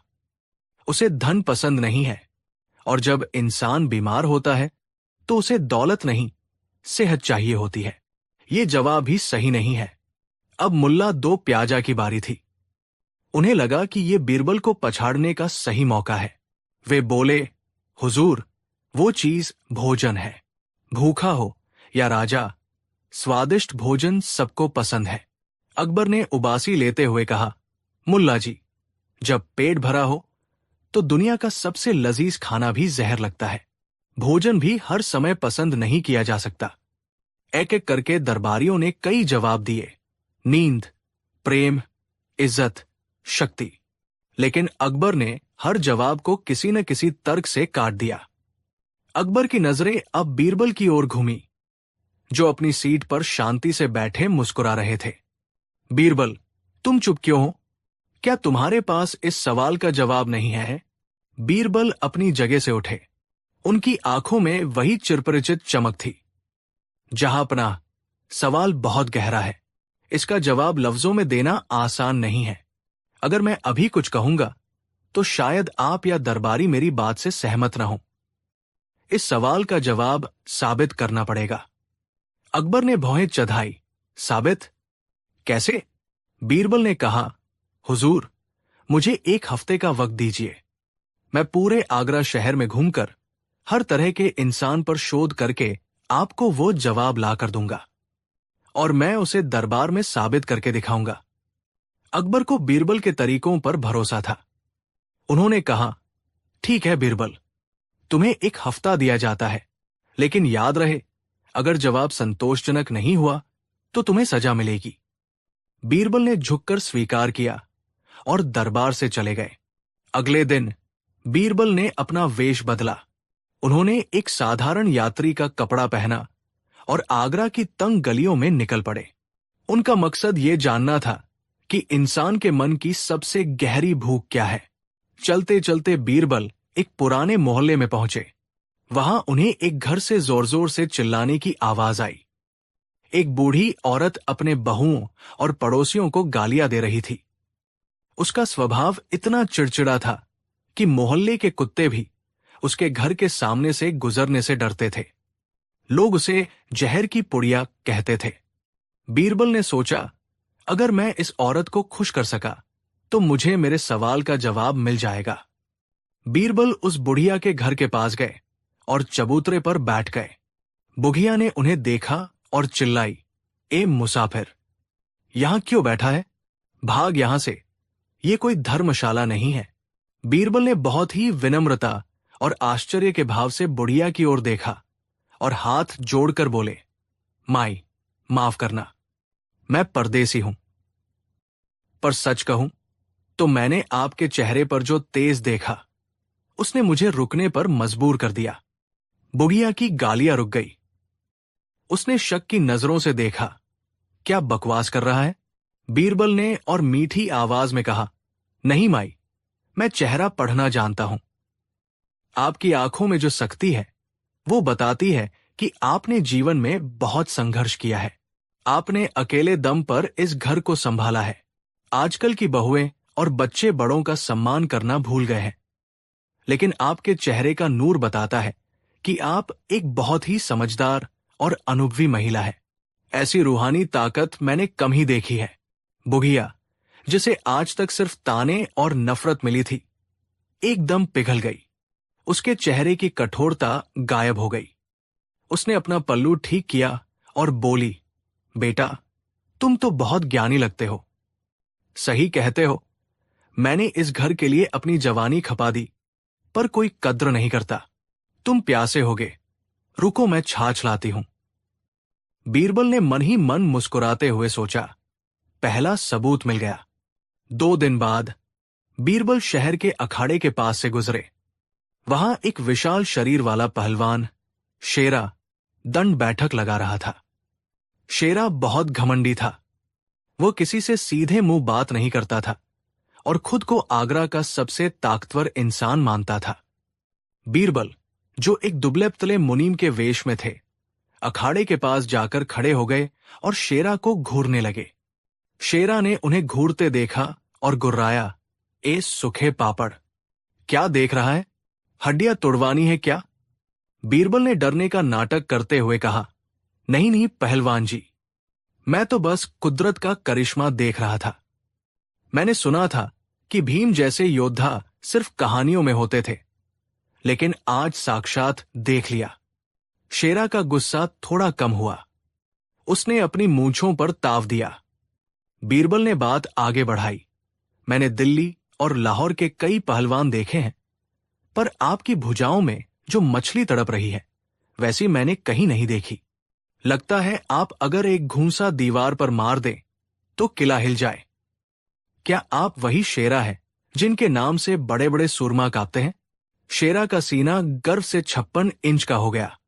वो जोर से हंसा, हाँ, सही सुना है तूने मुनीम जी, लोग ऐसे ही नहीं डरते शेरा से। आओ आओ बैठो मेरे चेलो, अरे ओए, मुनीम जी के लिए बादाम वाला दूध लाओ। जो पहलवान अभी बीरबल की हड्डियां तोड़ने की बात कर रहा था, वो अब उन्हें बादाम का दूध पिला रहा था। बीरबल ने दूसरा नोट अपनी डायरी में लिखा, ताकतवर को भी अपनी ताकत की बातें सुनना पसंद है। हफ्ता खत्म होने को था। बीरबल ने सोचा कि आम लोगों पर तो ये बात लागू होती है, लेकिन क्या उन लोगों पर भी लागू होगी जिन्होंने दुनिया छोड़ दी है? बीरबल यमुना किनारे एक आश्रम में गए। वहां एक महात्मा बैठे थे जो मौन व्रत, साइलेंस वाव पर थे, और उन्होंने सांसारिक मोहमाया त्याग दी थी। वे अपने शिष्यों को उपदेश देते थे कि अहंकार ही सबसे बड़ा शत्रु है। बीरबल एक भक्त के वेश में महात्मा के चरणों में गिर पड़े। महाराज, धन्य है मेरा भाग्य कि आपके दर्शन हुए। महात्मा ने आंखें खोली और शांत भाव से आशीर्वाद दिया। बीरबल ने जोर जोर से बोलना शुरू किया, मैंने हिमालय से लेकर कन्याकुमारी तक न जाने कितने साधु देखे, पर सब के सब पाखंडी निकले। किसी को धन का लालच था तो किसी को नाम का, लेकिन आपके चेहरे पर जो शांति है वो बताती है कि आप साक्षात ब्रह्मा हैं। आप जैसे निष्काम योगी, जिन्हें अपनी प्रशंसा से भी कोई मतलब नहीं, सदियों में एक बार जम लेते हैं। लोग कहते हैं कि आप भगवान के सबसे करीब हैं, और आज मुझे यकीन हो गया। महात्मा जी के चेहरे पर एक सूक्ष्म मुस्कान आई। यद्यपि वे मौन व्रत पर थे, लेकिन उन्होंने इशारे से बीरबल को अपने सबसे करीब बैठने को कहा। थोड़ी देर बाद उन्होंने अपना मौन व्रत तोड़कर बीरबल से कहा, वत्स, तुम्हारी वाणी में सत्य है। तुम एक सच्चे साधक लगते हो। संसार में पारखी नजर वाले बहुत कम लोग बचे हैं। बीरबल आश्रम से बाहर निकले और हंसे। त्यागी को भी अपने त्याग की तारीफ पसंद है। एक हफ्ता बीत गया। बीरबल दरबार में हाजिर हुए। अकबर बहुत उत्सुक थे। आओ बीरबल, क्या तुम्हें उस एक चीज का पता चला जो हर इंसान को पसंद है, या आज हार मानने आए हो? बीरबल ने झुककर सलाम किया। जहां पनाह, जवाब मिल गया है, लेकिन जैसा मैंने कहा था, इसे साबित करना होगा, और इसके लिए मुझे आपकी मदद चाहिए। कैसी मदद? अकबर ने पूछा। हुजूर, मैंने एक विशेष ग्रंथ तैयार करवाया है। इसमें मैंने पिछले 1000 सालों के सबसे महान राजाओं की भविष्यवाणी लिखवाई है, लेकिन मुझे इसमें एक बात की पुष्टि करनी है। क्या मैं उसे पढ़कर सुना सकता हूं? अकबर ने इजाजत दे दी। बीरबल ने एक चमचमाता हुआ सुनहरा पन्ना निकाला और पढ़ना शुरू किया। भविष्यवाणी के अनुसार पृथ्वी पर कई महान राजा होंगे। राजा सिकंदर महान होंगे, लेकिन उनमें धैर्य की कमी होगी। राजा अशोक महान होंगे, लेकिन उनका साम्राज्य सीमित होगा। लेकिन एक ऐसा बादशाह आएगा जिसका तेज सूर्य के समान होगा। वो न केवल बहादुर होगा, बल्कि इतना बुद्धिमान होगा कि देवता भी उससे ईर्ष्या करेंगे। वो अपनी प्रजा का पिता होगा, और उसका न्याय इतिहास में अमर हो जाएगा। उसका नाम जलालुद्दीन मोहम्मद अकबर होगा। उसके जैसा न कोई हुआ है, न कोई होगा। बीरबल पढ़ते गए। वे अकबर की वीरता, उनकी सुंदरता, उनकी समझदारी और उनके शासन की इतनी तारीफ करने लगे कि वो अतिशयोक्ति एग्जैजरेशन लगने लगी। बीरबल ने कहा, हुजूर, आपकी तलवार की चमक से बिजली भी डरती है, आपकी आवाज से शेर भी दुम दबा लेते हैं, आपकी खूबसूरती के आगे चांद भी दागदार लगता है। दरबारी हैरान थे कि बीरबल आज ऐसी चापलूसी क्यों कर रहे हैं। ये बीरबल का स्वभाव नहीं था। लेकिन अकबर के चेहरे पर एक मंद मुस्कान थी। उनकी आंखें चमक रही थी। उनका सीना गर्व से चौड़ा हो रहा था।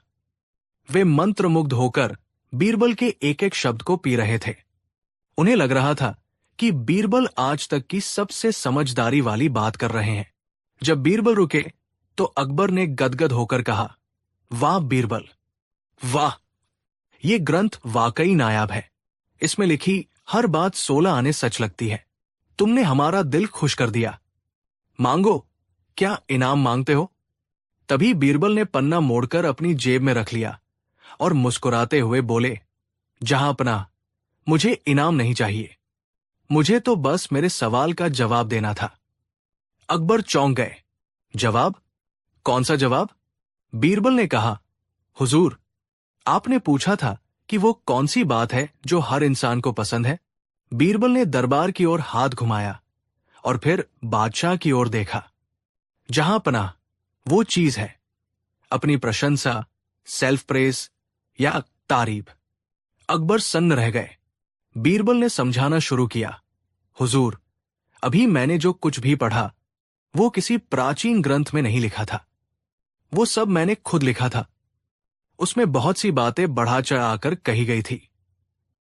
आप जानते हैं कि चांद आपके चेहरे से नहीं डरता और शेर आपकी आवाज से नहीं भागते।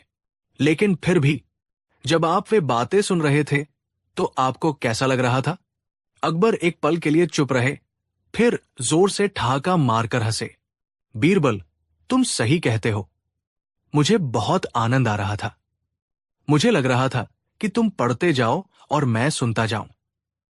बीरबल ने आगे कहा, हुजूर, यही वो सच है।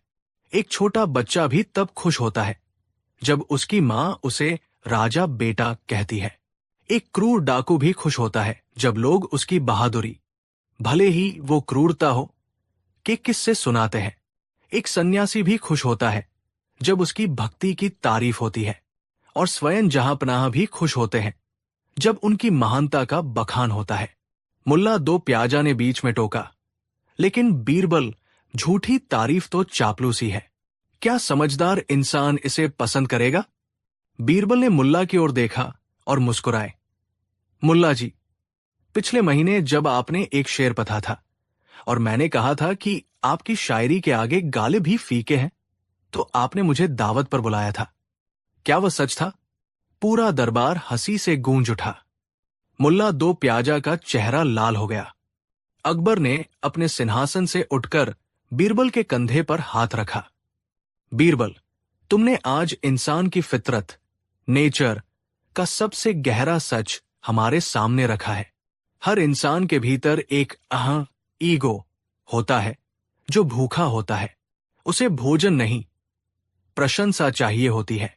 बीरबल ने विनम्रता से कहा, जी जहांपनाह, निंदा, क्रिटिसिज्म वो चीज है जो हम सबसे ज्यादा नापसंद करते हैं, भले ही वो हमारे भलाई के लिए हो, और प्रशंसा वो चीज है जो हम सबसे ज्यादा पसंद करते हैं, भले ही वो झूठी क्यों न हो।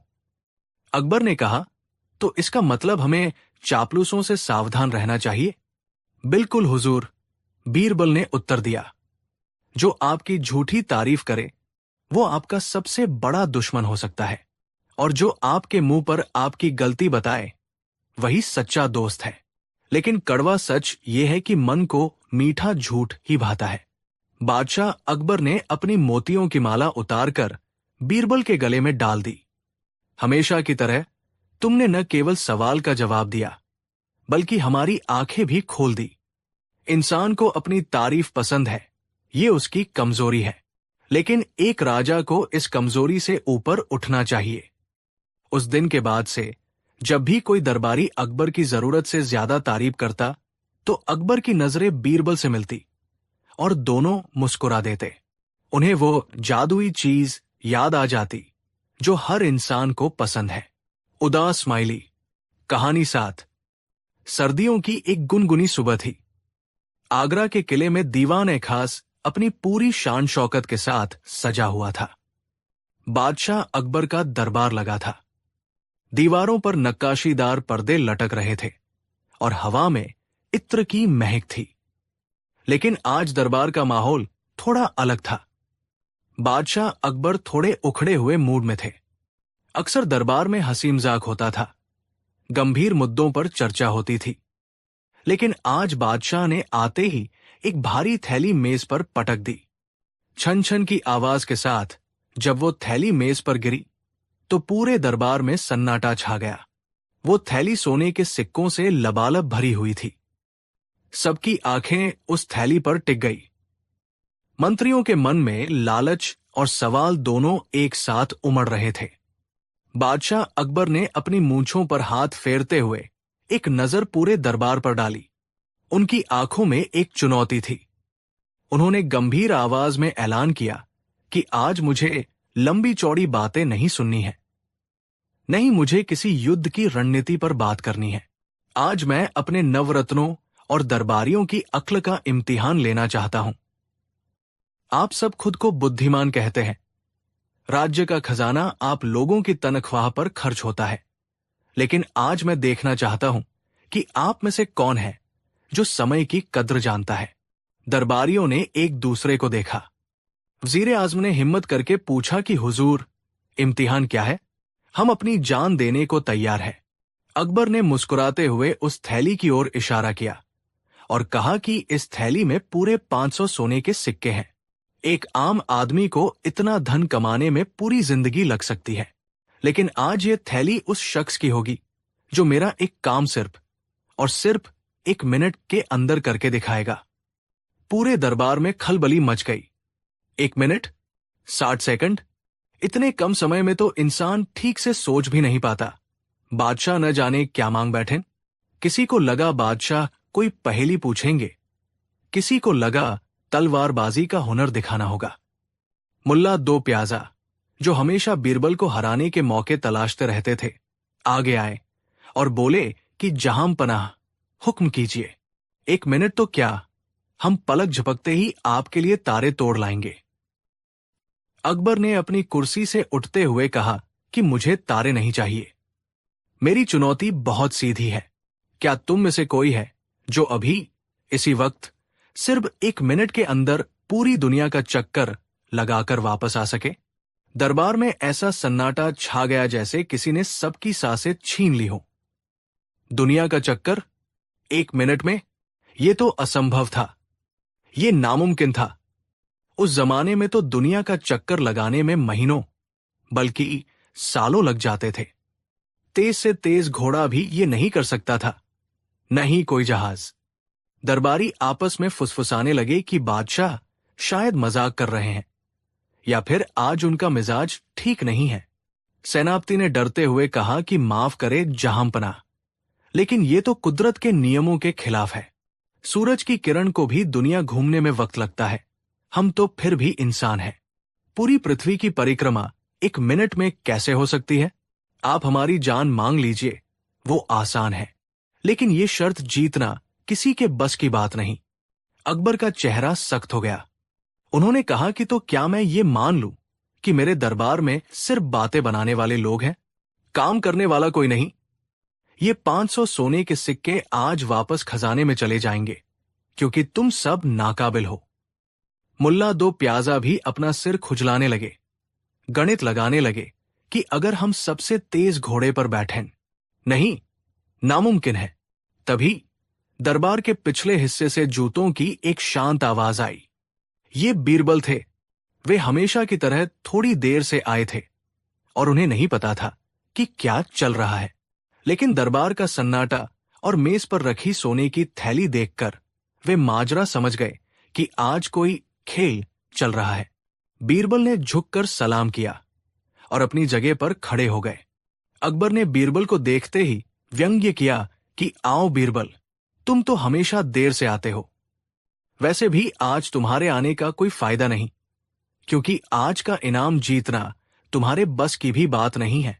बीरबल ने मुस्कुराते हुए पूछा कि जहां पनाह, क्या मैं जान सकता हूं कि ऐसी कौन सी मुहिम है जो मेरे बस की नहीं?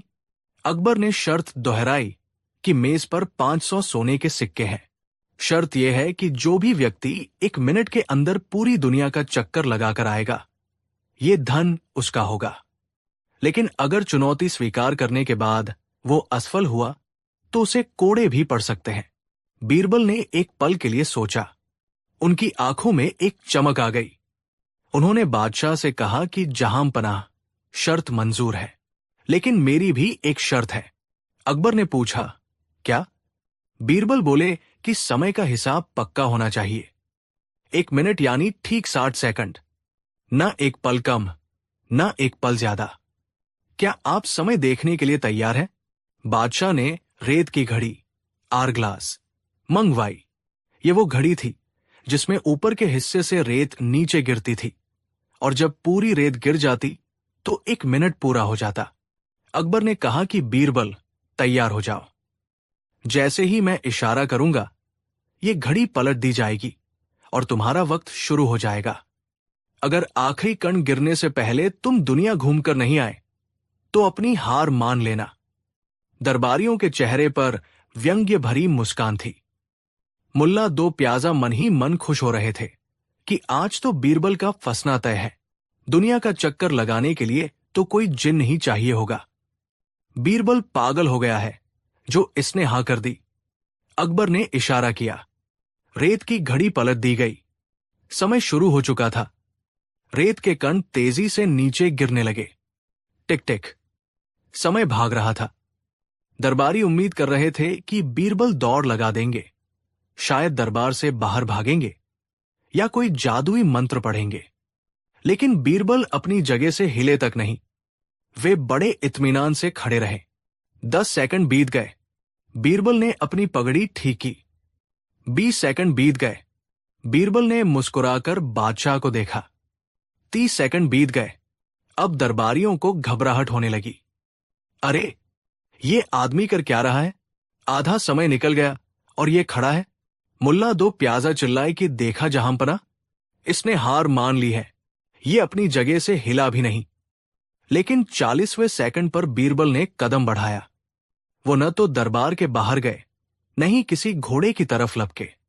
वे धीरे धीरे, बहुत ही सम्मान के साथ बादशाह अकबर के सिंहासन की सीढ़ियों की तरफ बढ़े।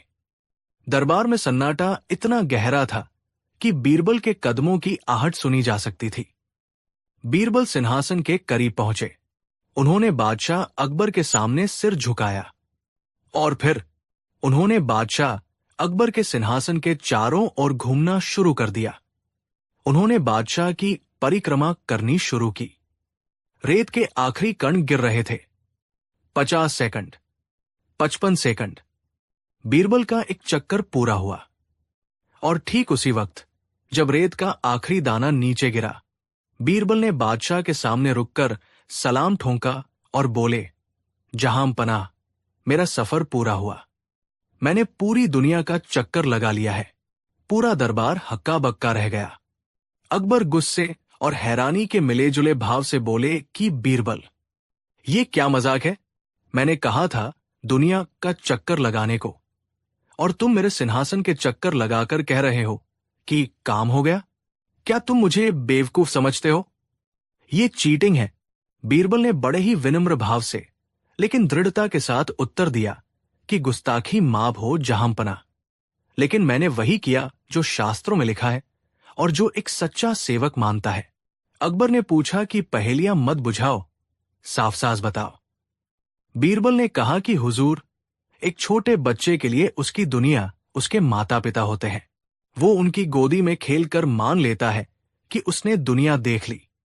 एक शिष्य के लिए उसका गुरु ही उसकी दुनिया होता है, और एक वफादार प्रजा के लिए उसका बादशाह ही उसकी पूरी कायनात, उसका पूरा ब्रह्मांड, उसकी पूरी दुनिया होता है।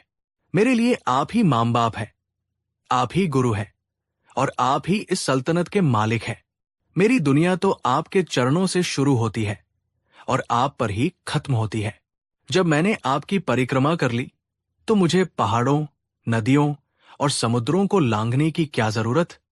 मेरी दुनिया तो इसी सिंहासन पर बैठी है। बीरबल का ये जवाब सुनकर दरबार में सन्नाटा छा गया। लेकिन ये सन्नाटा डर का नहीं, बल्कि सम्मान का था। अकबर का गुस्सा पल भर में पिघल गया। वे बीरबल के शब्दों की गहराई में खो गए। बीरबल ने न केवल अपनी बुद्धिमानी दिखाई थी, बल्कि अपनी वफादारी का ऐसा सबूत दिया था जिसका कोई मोल नहीं था। उन्होंने साबित कर दिया था कि दुनिया सिर्फ भूगोल या नक्शे का नाम नहीं है। दुनिया वह है जिसे आप सबसे ज्यादा मानते हैं। अकबर की आंखों में चमक आ गई। वे अपने सिंहासन से उठे और बीरबल को गले लगा लिया। उन्होंने कहा कि मान गए बीरबल, मान गए। तुमने फिर साबित कर दिया कि जहां सबकी सोच खत्म होती है, वहां से तुम्हारी शुरुआत होती है। वाकई तुमने 1 मिनट से भी कम समय में दुनिया नाप ली। अकबर ने खुद अपने हाथों से वो 500 सोने के सिक्कों की थैली उठाई और बीरबल के हाथों में रख दी। उन्होंने ऐलान किया कि ये इनाम सिर्फ इस जवाब के लिए नहीं है, बल्कि उस नजरिए के लिए है जिसने एक असंभव काम को संभव बना दिया। मुल्ला दो प्याजा और बाकी दरबारी जो बीरबल की हार का इंतजार कर रहे थे, अब शर्मिंदा थे। वे भूगोल और विज्ञान में उलझे रह गए, जबकि बीरबल ने भावनाओं और तर्क का ऐसा मेल बिठाया कि बाजी मार ले गए। बीरबल ने वो थैली स्वीकार की और उसमें से कुछ सिक्के निकालकर दरबार के सेवकों में बांट दिए, ये कहते हुए कि मेरी दुनिया, बादशाह खुश है तो मुझे और क्या चाहिए। तो दोस्तों, बीरबल ने उस दिन सिर्फ 60 सेकंड में 500 सोने के सिक्के कमाकर यह साबित कर दिया कि दुनिया में सबसे कीमती चीज वक्त नहीं, बल्कि वक्त पर आने वाला सही विचार है। अक्सर हम मुश्किलों को बहुत बड़ा समझ लेते हैं। हम सोचते हैं कि पहाड़ तोड़ने के लिए बहुत बड़ी हथौड़ी चाहिए, लेकिन कभी कभी एक छोटा सा विचार ही उस पहाड़ को रास्ता देने पर मजबूर कर देता है। बीरबल की यह कहानी हमें सिखाती है कि जीवन में जब कोई रास्ता न दिखे, जब कोई चुनौती असंभव लगे, तो चीजों को देखने का नजरिया बदलिए। लकीर की फकीर मत बनिए। जो लोग समस्या के शाब्दिक अर्थ में फंस जाते हैं, वे वही रह जाते हैं, लेकिन जो लोग उसके पीछे की भावना और अलग दृष्टिकोण को देख पाते हैं, वे बीरबल की तरह बाजी मार ले जाते हैं। सोचिए, अगर बीरबल भी बाकी दरबारियों की तरह घोड़ा ढूंढने लगते, तो क्या वो कभी जीत पाते? नहीं।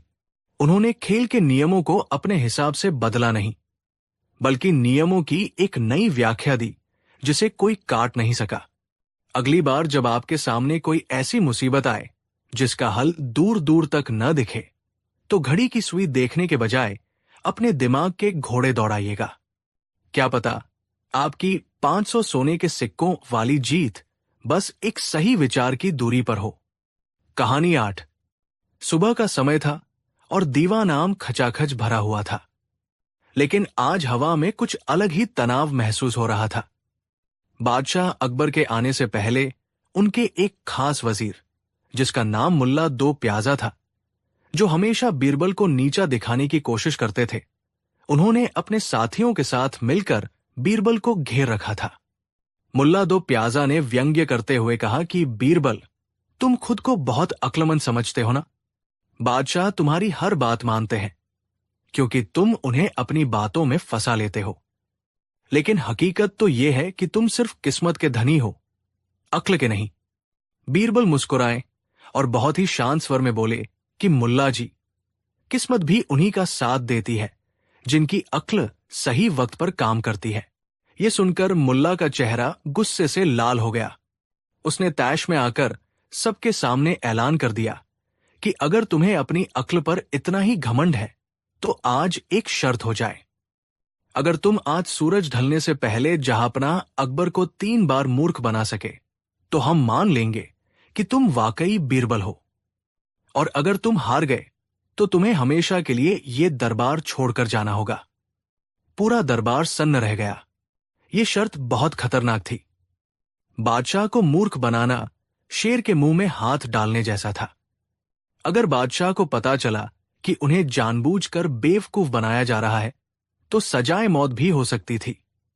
लेकिन बीरबल ने एक पल सोचा, अपनी मूंछों पर ताव दिया और बोले कि मुझे शर्त मंजूर है, लेकिन अगर मैं जीत गया तो आप सभी को आज भरे दरबार में यह स्वीकार करना होगा कि अक्ल ईर्ष्या से बड़ी होती है। शर्त पक्की हो गई। अब बीरबल के पास सिर्फ एक दिन का वक्त था और सबसे बड़ी मुसीबत यह थी कि मुल्ला दो प्याजा ने चुपके से बादशाह के कान भर दिए थे कि आज बीरबल उनके साथ कुछ मजाक करने वाला है। इसलिए बादशाह पहले से ही सतर्क थे। दोपहर का समय होने वाला था। शाही बागीचे में अकबर टहल रहे थे, लेकिन बीरबल ने अभी तक कोई चाल नहीं चली थी। मुल्ला और उनके साथी दूर से खड़े होकर मंद मंद मुस्कुरा रहे थे। उन्हें लग रहा था कि बीरबल डर गया है। तभी बीरबल तेजी से बादशाह अकबर की तरफ आए। उनके चेहरे पर घबराहट थी। उन्होंने अपने हाथ से अपनी आंखों को ढक रखा था, जैसे वे कुछ देखने की कोशिश कर रहे हों, लेकिन देख नहीं पा रहे। अकबर ने पूछा कि अरे बीरबल, क्या हुआ? तुम ऐसे आसमान की तरफ क्यों देख रहे हो? और तुम्हारी आंखों में ये पानी क्यों है? बीरबल ने कांपती आवाज में कहा कि माफी हुजूर, पर मैंने अभी अभी एक ऐसी चीज देखी जो मैंने अपनी पूरी जिंदगी में नहीं देखी, लेकिन मैं उसे दोबारा देखने की हिम्मत नहीं कर पा रहा। अकबर की जिज्ञासा जाग उठी। उन्होंने पूछा कि क्या देखा तुमने? पहेलियां मत बुझाओ, साफ साफ बताओ। बीरबल ने आसमान की ओर इशारा करते हुए कहा कि हुजूर, देखिए, ठीक सूरज के बीचों बीच एक काला धब्बा दिखाई दे रहा है। ज्योतिषियों का कहना है कि जो भी राजा इसे नंगी आंखों से देख लेता है, उसके खजाने में दोगुनी वृद्धि हो जाती है। ये एक दुर्लभ स्वर्ण धब्बा है जो 100 साल में एक बार दिखता है। खजाना बढ़ने की बात सुनकर और अपनी जिज्ञासा के कारण अकबर तुरंत आसमान की ओर देखने लगे। उन्होंने अपनी हथेली का साया बनाया और सीधे चमकते हुए सूरज की ओर घूरने लगे। धूप बहुत तेज थी। अकबर की आंखें चौंधिया गई और आंखों से पानी गिरने लगा। अकबर चिल्लाए कि बीरबल, मुझे तो कुछ नहीं दिख रहा, सिर्फ पीली रोशनी और आंखों में जलन हो रही है। बीरबल ने तुरंत सामान्य होकर मुस्कुराते हुए कहा कि हुजूर, नीचे देखिए। अकबर ने नीचे देखा और अपनी आंखें मसली और पूछा कि क्या मतलब है तुम्हारा? बीरबल ने कहा कि हुजूर, सूरज पर कोई धब्बा नहीं है और न ही कोई खजाना बढ़ने वाला है। मैंने तो बस ये चेक किया कि क्या आप मेरी बातों में आकर जलते हुए सूरज को घूर सकते हैं। ये थी मेरी पहली मूर्खता। अकबर पहले तो गुस्से से लाल हुए, फिर अपनी ही बेवकूफी पर जोर से हंस पड़े और बोले कि वाह बीरबल, तुमने हमें लालच में फंसा ही लिया। दूर खड़े मुल्ला दो प्याजा का मुंह खुला का खुला रह गया। बीरबल का स्कोर अब 1 था और दरबारियों का 0। पहली हार के बाद मुल्ला दो प्याजा सतर्क हो गया। वो तुरंत बादशाह के पास गया और कान में फुसफुसाया कि जहांपनाह, सावधान रहिएगा। बीरबल ने शर्त लगाई है कि वो आज आपको 3 बार बेवकूफ बनाएगा। एक बार तो वो कर चुका है, अब आप उसकी किसी भी बात पर भरोसा मत करना। अकबर की भौहें तंग गई। उन्होंने मन ही मन सोचा कि अब चाहे कुछ भी हो जाए, मैं बीरबल की किसी बात में नहीं आऊंगा। आज मैं अपनी बुद्धिमत्ता साबित करके रहूंगा। दोपहर के भोजन का समय था। तरह तरह के पकवान सजाए गए थे। बीरबल भी वहीं मौजूद थे। अकबर बीरबल की हर हरकत पर नजर रख रहे थे। तभी एक सेवक भागता हुआ आया और बोला कि हुजूर, हुजूर, रसोई में अनर्थ हो गया। अकबर ने पूछा कि क्या हुआ। सेवक ने बीरबल की तरफ देखा, जैसा कि पहले से तय था, और बोला कि हुजूर, बीरबल जी ने आज एक ऐसा पानी मंगवाया है जो कभी ठंडा नहीं होता। चाहे उसे बर्फ में रख दो, वो उबलता ही रहता है। अकबर ने तिरछी नजर से बीरबल को देखा। उन्होंने सोचा कि ये जरूर कोई चाल है। बीरबल चाहता है कि मैं उस पानी को देखने जाऊं और वह मेरा मजाक उड़ाए। मैं अपनी जगह से नहीं हिलूंगा। अकबर ने कड़क आवाज में कहा कि बकवास है ये सब। ऐसा कोई पानी नहीं होता। बीरबल, तुम हमें दोबारा बेवकूफ नहीं बना सकते। बीरबल ने बहुत ही मासूमियत से कहा कि हुजूर, मैं तो बस आपकी जानकारी बढ़ाना चाहता था। ये पानी ज्वालामुखी पर्वत के नीचे से लाया गया है। अगर आपको यकीन नहीं है तो सेवक वो लोटा यही ले आता है, आप खुद छू कर देख लीजिएगा। अकबर ने सोचा कि अगर मैं यही बैठे बैठे छू लूं तो इसमें क्या हर्ज है। अकबर ने अनुमति दी। सेवक एक ढका हुआ लोटा लेकर आया। उसमें से भाप निकल रही थी। बीरबल ने चेतावनी दी कि हुजूर, बहुत संभल कर हाथ लगाइएगा, ये खाल जला सकता है, ये जादुई पानी है। अकबर ने बीरबल की आंखों में देखा। उन्हें लगा बीरबल फिर नाटक कर रहा है। अकबर को साबित करना था कि बीरबल झूठ बोल रहा है। अकबर ने झटके से उस लोटे को पकड़ा और ढक्कन हटाकर अपनी उंगली सीधे पानी में डाल दी, ये सोचकर कि पानी ठंडा होगा और बीरबल झूठ बोल रहा है। लेकिन जैसे ही उंगली पानी में गई, अकबर के मुंह से चीख निकल गई। उन्होंने झटके से हाथ पीछे खींचा। पानी वाकई बहुत गर्म था। अकबर गुस्से में चिल्लाए कि बीरबल, तुमने मेरा हाथ जलवा दिया, ये पानी तो सच में उबल रहा है। बीरबल ने शांति से जवाब दिया कि हाँ हुजूर, मैंने तो पहले ही कहा था कि पानी गर्म है और खाल जला सकता है, लेकिन आपने मेरी बात को झूठ समझा और न मानने की जिद में जानबूझकर उंगली डाल दी। आपने सच को झूठ समझा, क्या ये मेरी दूसरी जीत नहीं है? अकबर अपनी जली हुई उंगली को पानी में डुबोते हुए बीरबल को घूरने लगे। वे समझ गए कि बीरबल ने उनके अविश्वास का फायदा उठाया। अकबर ने हंसते हुए कहा कि मान गए बीरबल, तुम सच बोलकर भी फंसा सकते हो। मुल्ला दो प्याजा अब पसीने पसीने हो रहा था, क्योंकि बीरबल 2 बार बाजी मार चुके थे। शाम हो चुकी थी और सूरज ढलने में बस कुछ ही समय बाकी था। अकबर अब पूरी तरह से सतर्क हो चुके थे। उन्होंने अपने मन में ठान लिया था कि अब चाहे आसमान गिर जाए या जमीन फट जाए, मैं बीरबल की किसी बात पर प्रतिक्रिया नहीं दूंगा। तीसरी बार तो मैं उसे जीतने नहीं दूंगा। मुल्ला दो प्याजा और बाकी दरबारी खुश थे। उन्हें पता था कि बादशाह अब एकदम पत्थर बन चुके हैं, वे किसी बात का जवाब नहीं देंगे। बीरबल दरबार में आए। उन्होंने देखा कि अकबर खामोश बैठे हैं और किसी की तरफ देख भी नहीं रहे। बीरबल ने कई कोशिशें की। उन्होंने कहा कि हुजूर, सुना है आज चांद हरे रंग का निकलेगा। अकबर चुप रहे, उन्होंने कोई प्रतिक्रिया नहीं दी। बीरबल ने फिर कहा कि हुजूर, आपके पीछे एक सांप है। अकबर हिले भी नहीं, क्योंकि उन्हें पता था ये चाल है। समय बीतता गया, सूरज डूबने वाला था। मुल्ला दो प्याजा बीरबल के पास आए और धीरे से बोले कि बीरबल, अपना बोरिया बिस्तर बांध लो। बादशाह अब तुम्हारी किसी बात में नहीं आएंगे, तुम शर्त हारने वाले हो। बीरबल का चेहरा उदास हो गया। वह सिर झुकाकर बादशाह के सामने गए। बीरबल ने बहुत ही दुखी आवाज में कहा कि जहांपनाह, मैं अपनी हार मानता हूं। आप जीत गए।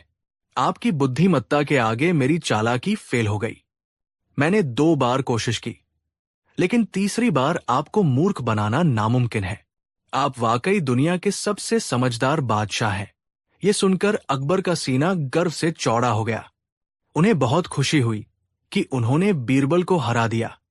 बीरबल ने आगे कहा कि हुजूर, शर्त के मुताबिक मैं हार गया हूं, इसलिए मैं ये दरबार और आगरा छोड़कर जा रहा हूं। बस जाने से पहले मेरी एक आखिरी विनती सुन लीजिए। अकबर ने अपनी चुप्पी तोड़ी। जीत की खुशी में वे उदार हो गए थे। उन्होंने मुस्कुराते हुए कहा कि रुको बीरबल, तुम कहाँ जाओगे? हमें तुम्हारी हार देखकर खुशी तो हुई, लेकिन हम तुम्हें खोना नहीं चाहते। हमने तुम्हें माफ किया। बीरबल ने अपने आंसू पोंछे और कहा कि हुजूर, आप कितने दयालु हैं। लेकिन क्या मुल्ला जी और बाकी दरबारी मानेंगे? वे तो कहेंगे कि मैंने शर्त पूरी नहीं की। अकबर ने दरबारियों की तरफ देखा और कड़क आवाज में कहा कि हम बादशाह हैं और हमारा फैसला आखिरी है। बीरबल कहीं नहीं जाएगा। और हां, बीरबल ने हमें 2 बार तो मूर्ख बनाया ही था, तीसरी बार न सही, लेकिन उसकी कोशिश शानदार थी। हम उसकी हार को भी जीत मानते हैं। तभी बीरबल के चेहरे की उदासी गायब हो गई और वो अपनी जानी पहचानी मुस्कान के साथ हंसने लगे। बीरबल ने कहा कि गुस्ताखी माफ हुजूर, लेकिन यही तो मेरी तीसरी चाल थी। अकबर चौंक गए और बोले कि क्या, कौन सी चाल?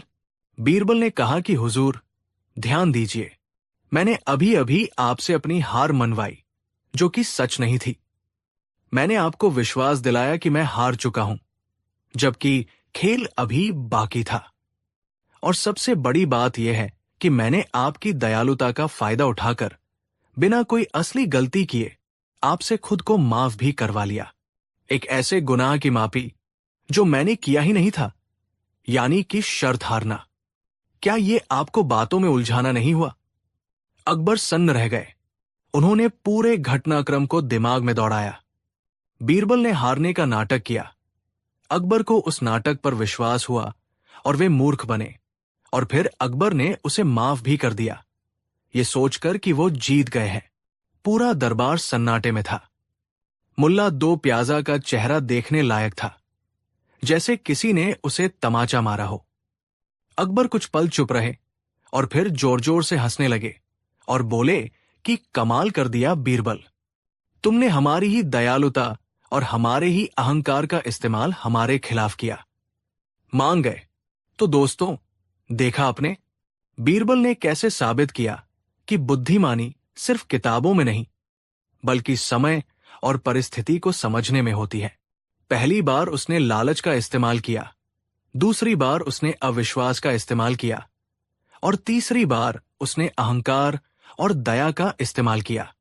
बादशाह अकबर ने न सिर्फ बीरबल को इनाम दिया, बल्कि मुल्ला दो प्याजा और बाकी दरबारियों को चेतावनी दी कि वे आइंदा बीरबल से ईर्ष्या करने के बजाय उससे कुछ सीखें। दोस्तों, इस कहानी से हमें ये सीख मिलती है कि जब आपके विरोधी आपको नीचा दिखाने की कोशिश करें, तो गुस्सा होने के बजाय अपनी बुद्धि और धैर्य का इस्तेमाल करें। जीत हमेशा शांत दिमाग की होती है। अगर आपको बीरबल की ये चतुराई पसंद आई और आप चाहते हैं कि हम ऐसी ही और भी मजेदार कहानियां लेकर आएं, तो इस वीडियो को लाइक करें और कमेंट में बताएं कि आपको बीरबल की कौन सी चाल सबसे अच्छी लगी। ऐसे ही और किस्सों के लिए हमारे चैनल को अभी सब्सक्राइब करें। मिलते हैं अगली कहानी में। तब तक के लिए हंसते रहिए और मुस्कुराते रहिए।